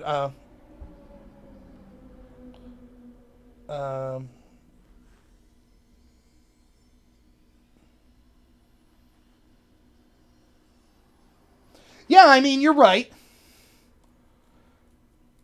That it seems like you could provoke the U.S. with impunity. You know, this is the lesson, right? This is what people said was the lesson for North Korea. Who gets invaded? Countries that don't have nukes yet. So if you're North Korea, you see Libya, you see Iraq, you're like, we better get these. Yeah, we better get these nukes. You know, this is a similar lesson you could be saying. You know, the U.S. when it comes to a real credible power like Russia, we're less likely to actually have a militaristic hands-on approach. Now, the Crimea situation is very complicated, though. I know it's not, I mean, as is any conflict. And it's something that I used to know more about it, and I'd have to look more into the ins and outs of it. But, so, yeah, that's something. Yeah, I didn't talk about that yet. This is probably the last thing I'll talk about. Fox News not hosting the debates. I mean, it's a joke. Look, here's the thing. I'm not a die-in-the-wool Fox News person. I really like Tucker Carlson. He's someone... Right. Yeah, they gave up nukes, and then it's exactly right. That's what I was saying. It's the same. So if you're North Korea, what incentive do you have to give up your nuclear arsenal? You know, it was the same situation in Libya, I believe, where Libya had ambitions, and then, you know, basically we're like, oh, okay, we'll stop these ambitions, and then eventually they're taken out. So you could understand why North Korea would be hesitant, you know, given situations like Iraq, Libya, Ukraine, etc. Anyways, so yeah, I do like Tucker a lot, though I don't agree with him on everything, but I do like him a lot. I will caveat this by saying I try to be careful not lumping everyone on a specific network with just that network. So what I mean by this is CNN is terrible. Does that mean that an individual on CNN can't do good work? No. Does that mean that I ignore any story that I see CNN as a headline? No.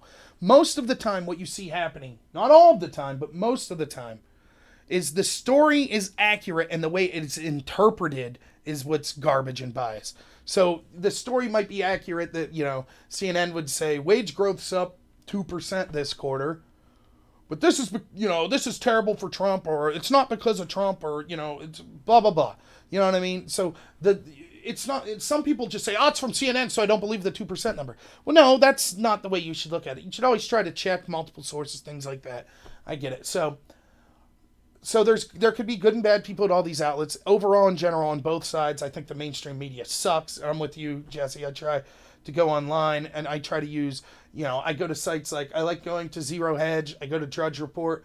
Those are probably right-leaning sources. I go to The Hill. That's a left-leaning source, but I think it's pretty good. I go to the Daily Wire, which is Shapiro's site. That's kind of obviously right-wing. I go to like places like Above Top Secret where people are talking about politics. It's more user-driven. I go to places like this guy G2 Mill, who's a former military guy who has a blog. I check out his blog. So I try to go to a variety of places. And I'll check out, like I said, Tucker. I'll check out things that are on CNN's website or the New York Times or the Washington Post. But you try, because none of them are going to be perfect and many of them are terrible. The best you could do is piece together what you can from multiple outlets of different perspectives. Now, having said this, when everything I just said, when I look at the cable networks from what I've seen of, like, so CNN, MSNBC, Fox News, I don't even think it's up for debate that Fox is at least the best in terms of trying to give the other side a perspective. You see hosts that will go after Trump. You see hosts that are basically Democrats, such as Shep Smith, hates Trump. Shep Smith's probably harder on Trump than anyone on any of the other channels. You know, Brett Baer will go after Trump. If you watched Tucker last night, he was specifically saying that when Acosta got kicked out of the press poll, which I agreed with, Fox News filed an amicus brief on his behalf, on Jim Acosta's behalf.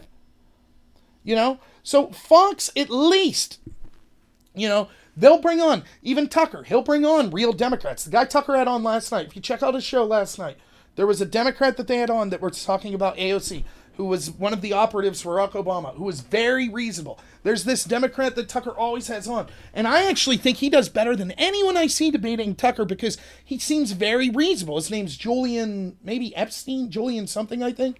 But he's very good. I really like this guy. He comes off as reasonable. We disagree on things. But he's like, yes, this is a person I can sit down and have a beer with and talk about things. We'll come to different conclusions, but he's in the realm of reality. He's what's the word I'm looking for? A serious and credible advocate for the left and for the Democratic Party. It's not just some, schmuck they have on there. Tucker is on fire. Yeah, thanks, Tom. Courtney, you'll appreciate that. Yeah, in the 5, they'd have people like they used to have Meghan McCain on there. That's what's that one called? Outnumbered.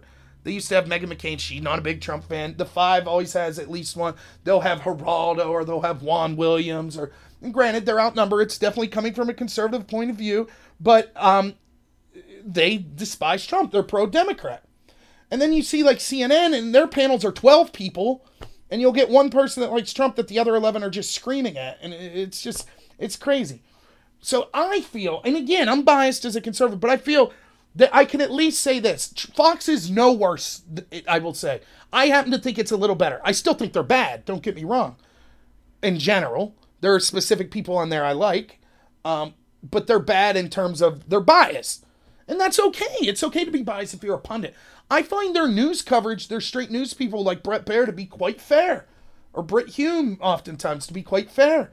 I can't say the same on CNN and MSNBC, but I'll acknowledge my bias and say at least I don't feel Fox is any worse than MSNBC or CNN. And so for the Democrats to claim, oh, well, we don't feel that we get a fair shake from our candidates from going on Fox and having a debate there because, they might be involved with Trump somehow. What, you mean like CNN and their fairness? I mean, they would never give out questions to a candidate going in on the debate. Oops. Oh, that's right. That's what happened just last election. And they're going to act smugly like, oh, Fox didn't get a debate. Oh. And by the way, if you're a Democratic candidate, I'd be pissed off about this. Because guess what? You're going to have to go against Trump in a general election. And you're going to want to talk to people in his base that maybe feel disenfranchised. If you're talking on a cable news outlet, where do you think the best place is to talk to those people? Fox News. And you're going to be, it's not, now maybe you would say, we don't want Fox hosting a general debate. If you're a Democrat, because you think they'd go easier on Trump. But in a primary, it's going to be all Democrats. So if they're hard on one, chances are they'll be hard on all because they're all Democrats.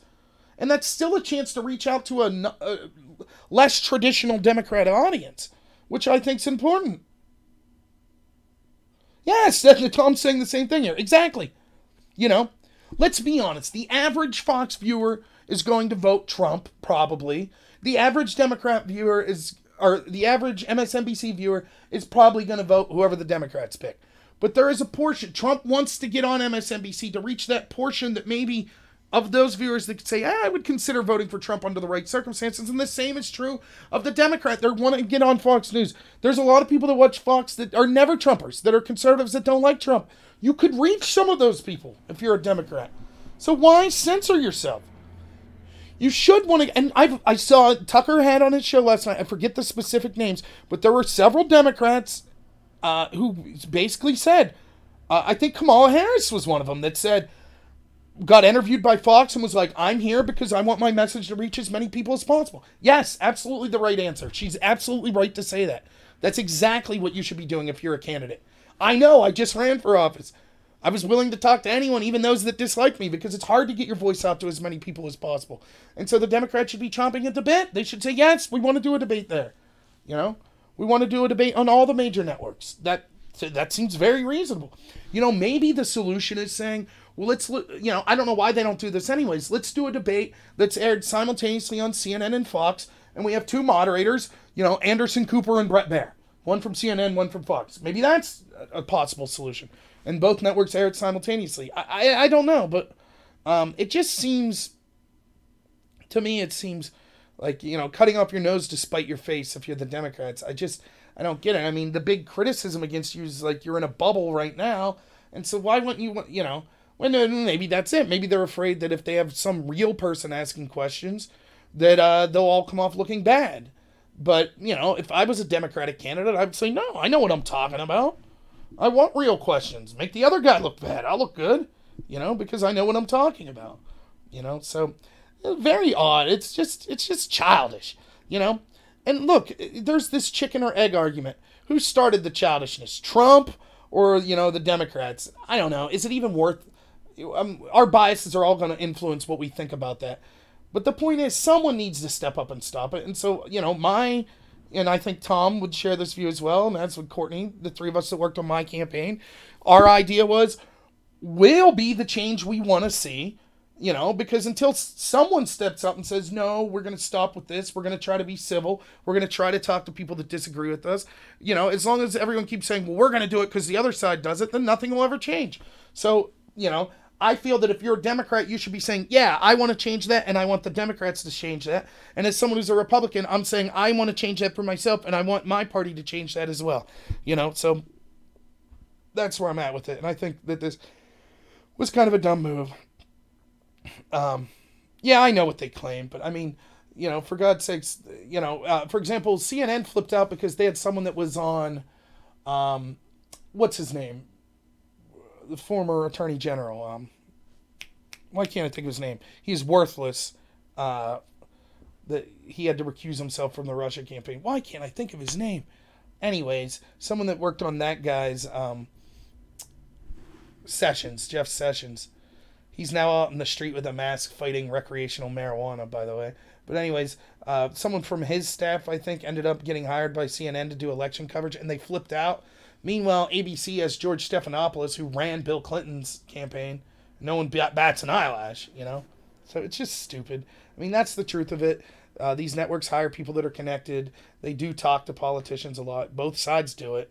It's just stupid for the left to call out, oh, Fox News. And I got so tired of it. Like, I get it. The whole Fox sucks thing came because when cable news was first getting big, it was basically at the end of Clinton's era and the George Bush era with being lied into the Iraq war. And Fox News back then did kiss George Bush's butt all the time. And so they got the reputation they deserved as being a crappy network. But now it's like the people that call that out, just that it's like that meme's still alive. And they won't acknowledge, like, dude, CNN and MSNBC are just as bad, if not worse, than Fox ever was and continues to be. And it's Fox News. So what do you think? Outfoxed. Oh, here's a Netflix documentary on why Fox is bad. Oh, Fox News. What do you expect?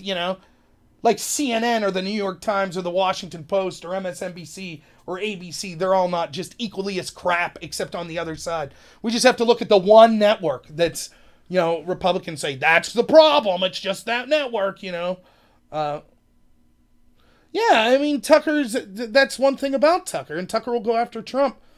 And Tucker has his down moments. I don't know if you saw the segment he didn't air where he flips out and that dude starts swearing at him. It was kind of silly. He looked like a buffoon there, But hey, man, I'm a heck of a debater, I think. You put me on a national TV show every night, 300 days a year, an hour show where I'm bringing on guests that disagree with me all the time. I'm sure several times someone's going to make me look like a chump. That's the nature of the beast. But ultimately, I like Tucker. I think his stances are pretty good. And he seems to be pretty even-handed most of the time. He's definitely biased, but everyone is. And he doesn't claim to be a news person. So he's definitely my favorite there. I think, the difference between... Like, Hannity will say stuff I agree with, but it seems like oftentimes Hannity's only bringing on people that agree with him. And I prefer Tucker's format of bringing in people that disagree, particularly people that can hold their own. Those are what I find to be the most productive conversations. So that's why I like Tucker the most out of that crew. But, any other questions people have? I don't think I had much else to talk about. I did have, yeah. I mean, there was illegal immigration. I don't have much to say about it other than, you know, what I had been saying the whole time. People were like, well, it's not a crisis, it's not a crisis, it's not that bad. And it's like, look, numbers are like 60,000 apprehended at the border every month. That's a crisis. Now, I'm still against the emergency. Oh, don't apologize. I love the questions. It makes it go faster, or it makes it go better. I don't care if they're all over the place or not. I feel bad for the gentleman at the beginning that left because he was tired of my tirade.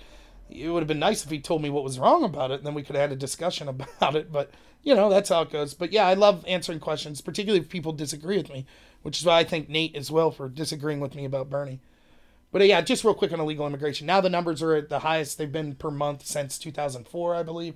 Now, again, I think it is an emergency, but not in the way that the law intends that Trump's trying to use it. That type of emergency to me is like there was like an attack or there was a natural disaster, like a quick-hitting, massive emergency. This type of emergency is more of a slow draining. It's leading to very bad impacts, but it's kind of ongoing, on and on and on. And I don't think we should use these emergency powers to curb that because I feel that the Democrats will immediately use those powers. And I know that there is a... Oh, good deal. That's awesome. Again, so there are a lot of people that disagree with my decision on this, and they say, the Democrats would do it anyways, so Trump might as well. Yes, but that's exactly what I'm talking about. If I would condemn the Democrats doing it, then I'm not going to say, and that's an excuse for Trump to do it. Nope. I will stand by my integrity. I will say, no, I don't want to see Trump do that. So Trump was a fool. He was a bad negotiator when it came to the omnibus bill. He should have never signed it. And now he should pay the consequences. He should have negotiated better or not signed the bill. But he was worried about the public relation hit he was getting. And so it is what it is. So I'm still against that. But it's funny how we keep hearing, oh, it's not, it's not a big deal. It's not a big deal. The numbers are down. The numbers are down. Now they're the highest they've been since 2004. Well, they knew it was a big deal all the time. We know. It's another one of those things like I was talking about earlier. We know that illegal immigration is a problem, but we can't say it because it's against the narrative. Because establishment Republicans like the cheap labor and Democrats like the potential votes in the future. Plus, demographically, some Democrats, I think, just want to see a shift demographically in the country because they feel that they're entitled to some sort of racial retribution or something. I don't know. The whole thing's nonsense to me. But, yeah, so that was funny on illegal immigration that, the numbers just came out. It's like, okay, I guess no problem. We'll continue to just take in. And I actually saw someone say, no, wait a minute. 70,000, that's like 0.25 percentage of, or 0.025 percentage of the people in the country. What do we have, 30 million? I don't know. But just do the math. Like, you're talking...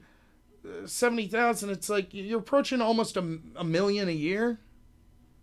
At what point do you say, like, woo, that's a lot of people undocumented? And then when you factor in what the what the Democrats are pushing, like, well, Medicare for all, free jobs for everyone, even if you're unwilling to work, we'll pay you money. Where are we going to come up? Even with zero illegals getting any of that benefit, where are we going to come up with that money? Then throw on 20 million plus illegals with almost a million a year coming in. And that's just the ones that are apprehended, by the way. How many are coming in non-apprehended? And if we actually change the laws like the Democrats want, how many more would come? Because they know they could get in. So it's absolutely crazy. Yeah, I'd love to do that, Jesse. That'd be something fun to do. So, for now, I think I'm going to head out. At some point, Tom, who's probably still watching this, me and him are going to do a combined video when I figure out how to best do it. On how, on kind of how our campaign went and what we learned from it and, our takeaways from it. But if you missed it, that was the first part of this video. So you can check that out. And, yeah, I'll probably be putting a video up tomorrow. And maybe several of them. I don't know. Maybe I'll get a hold of someone and see if I could do a live stream on their channel. Something like that. But, yeah, let me know if you guys have any topics you'd like to see me cover. And if not, thanks for tuning in, and check out my other stuff. Have a good one.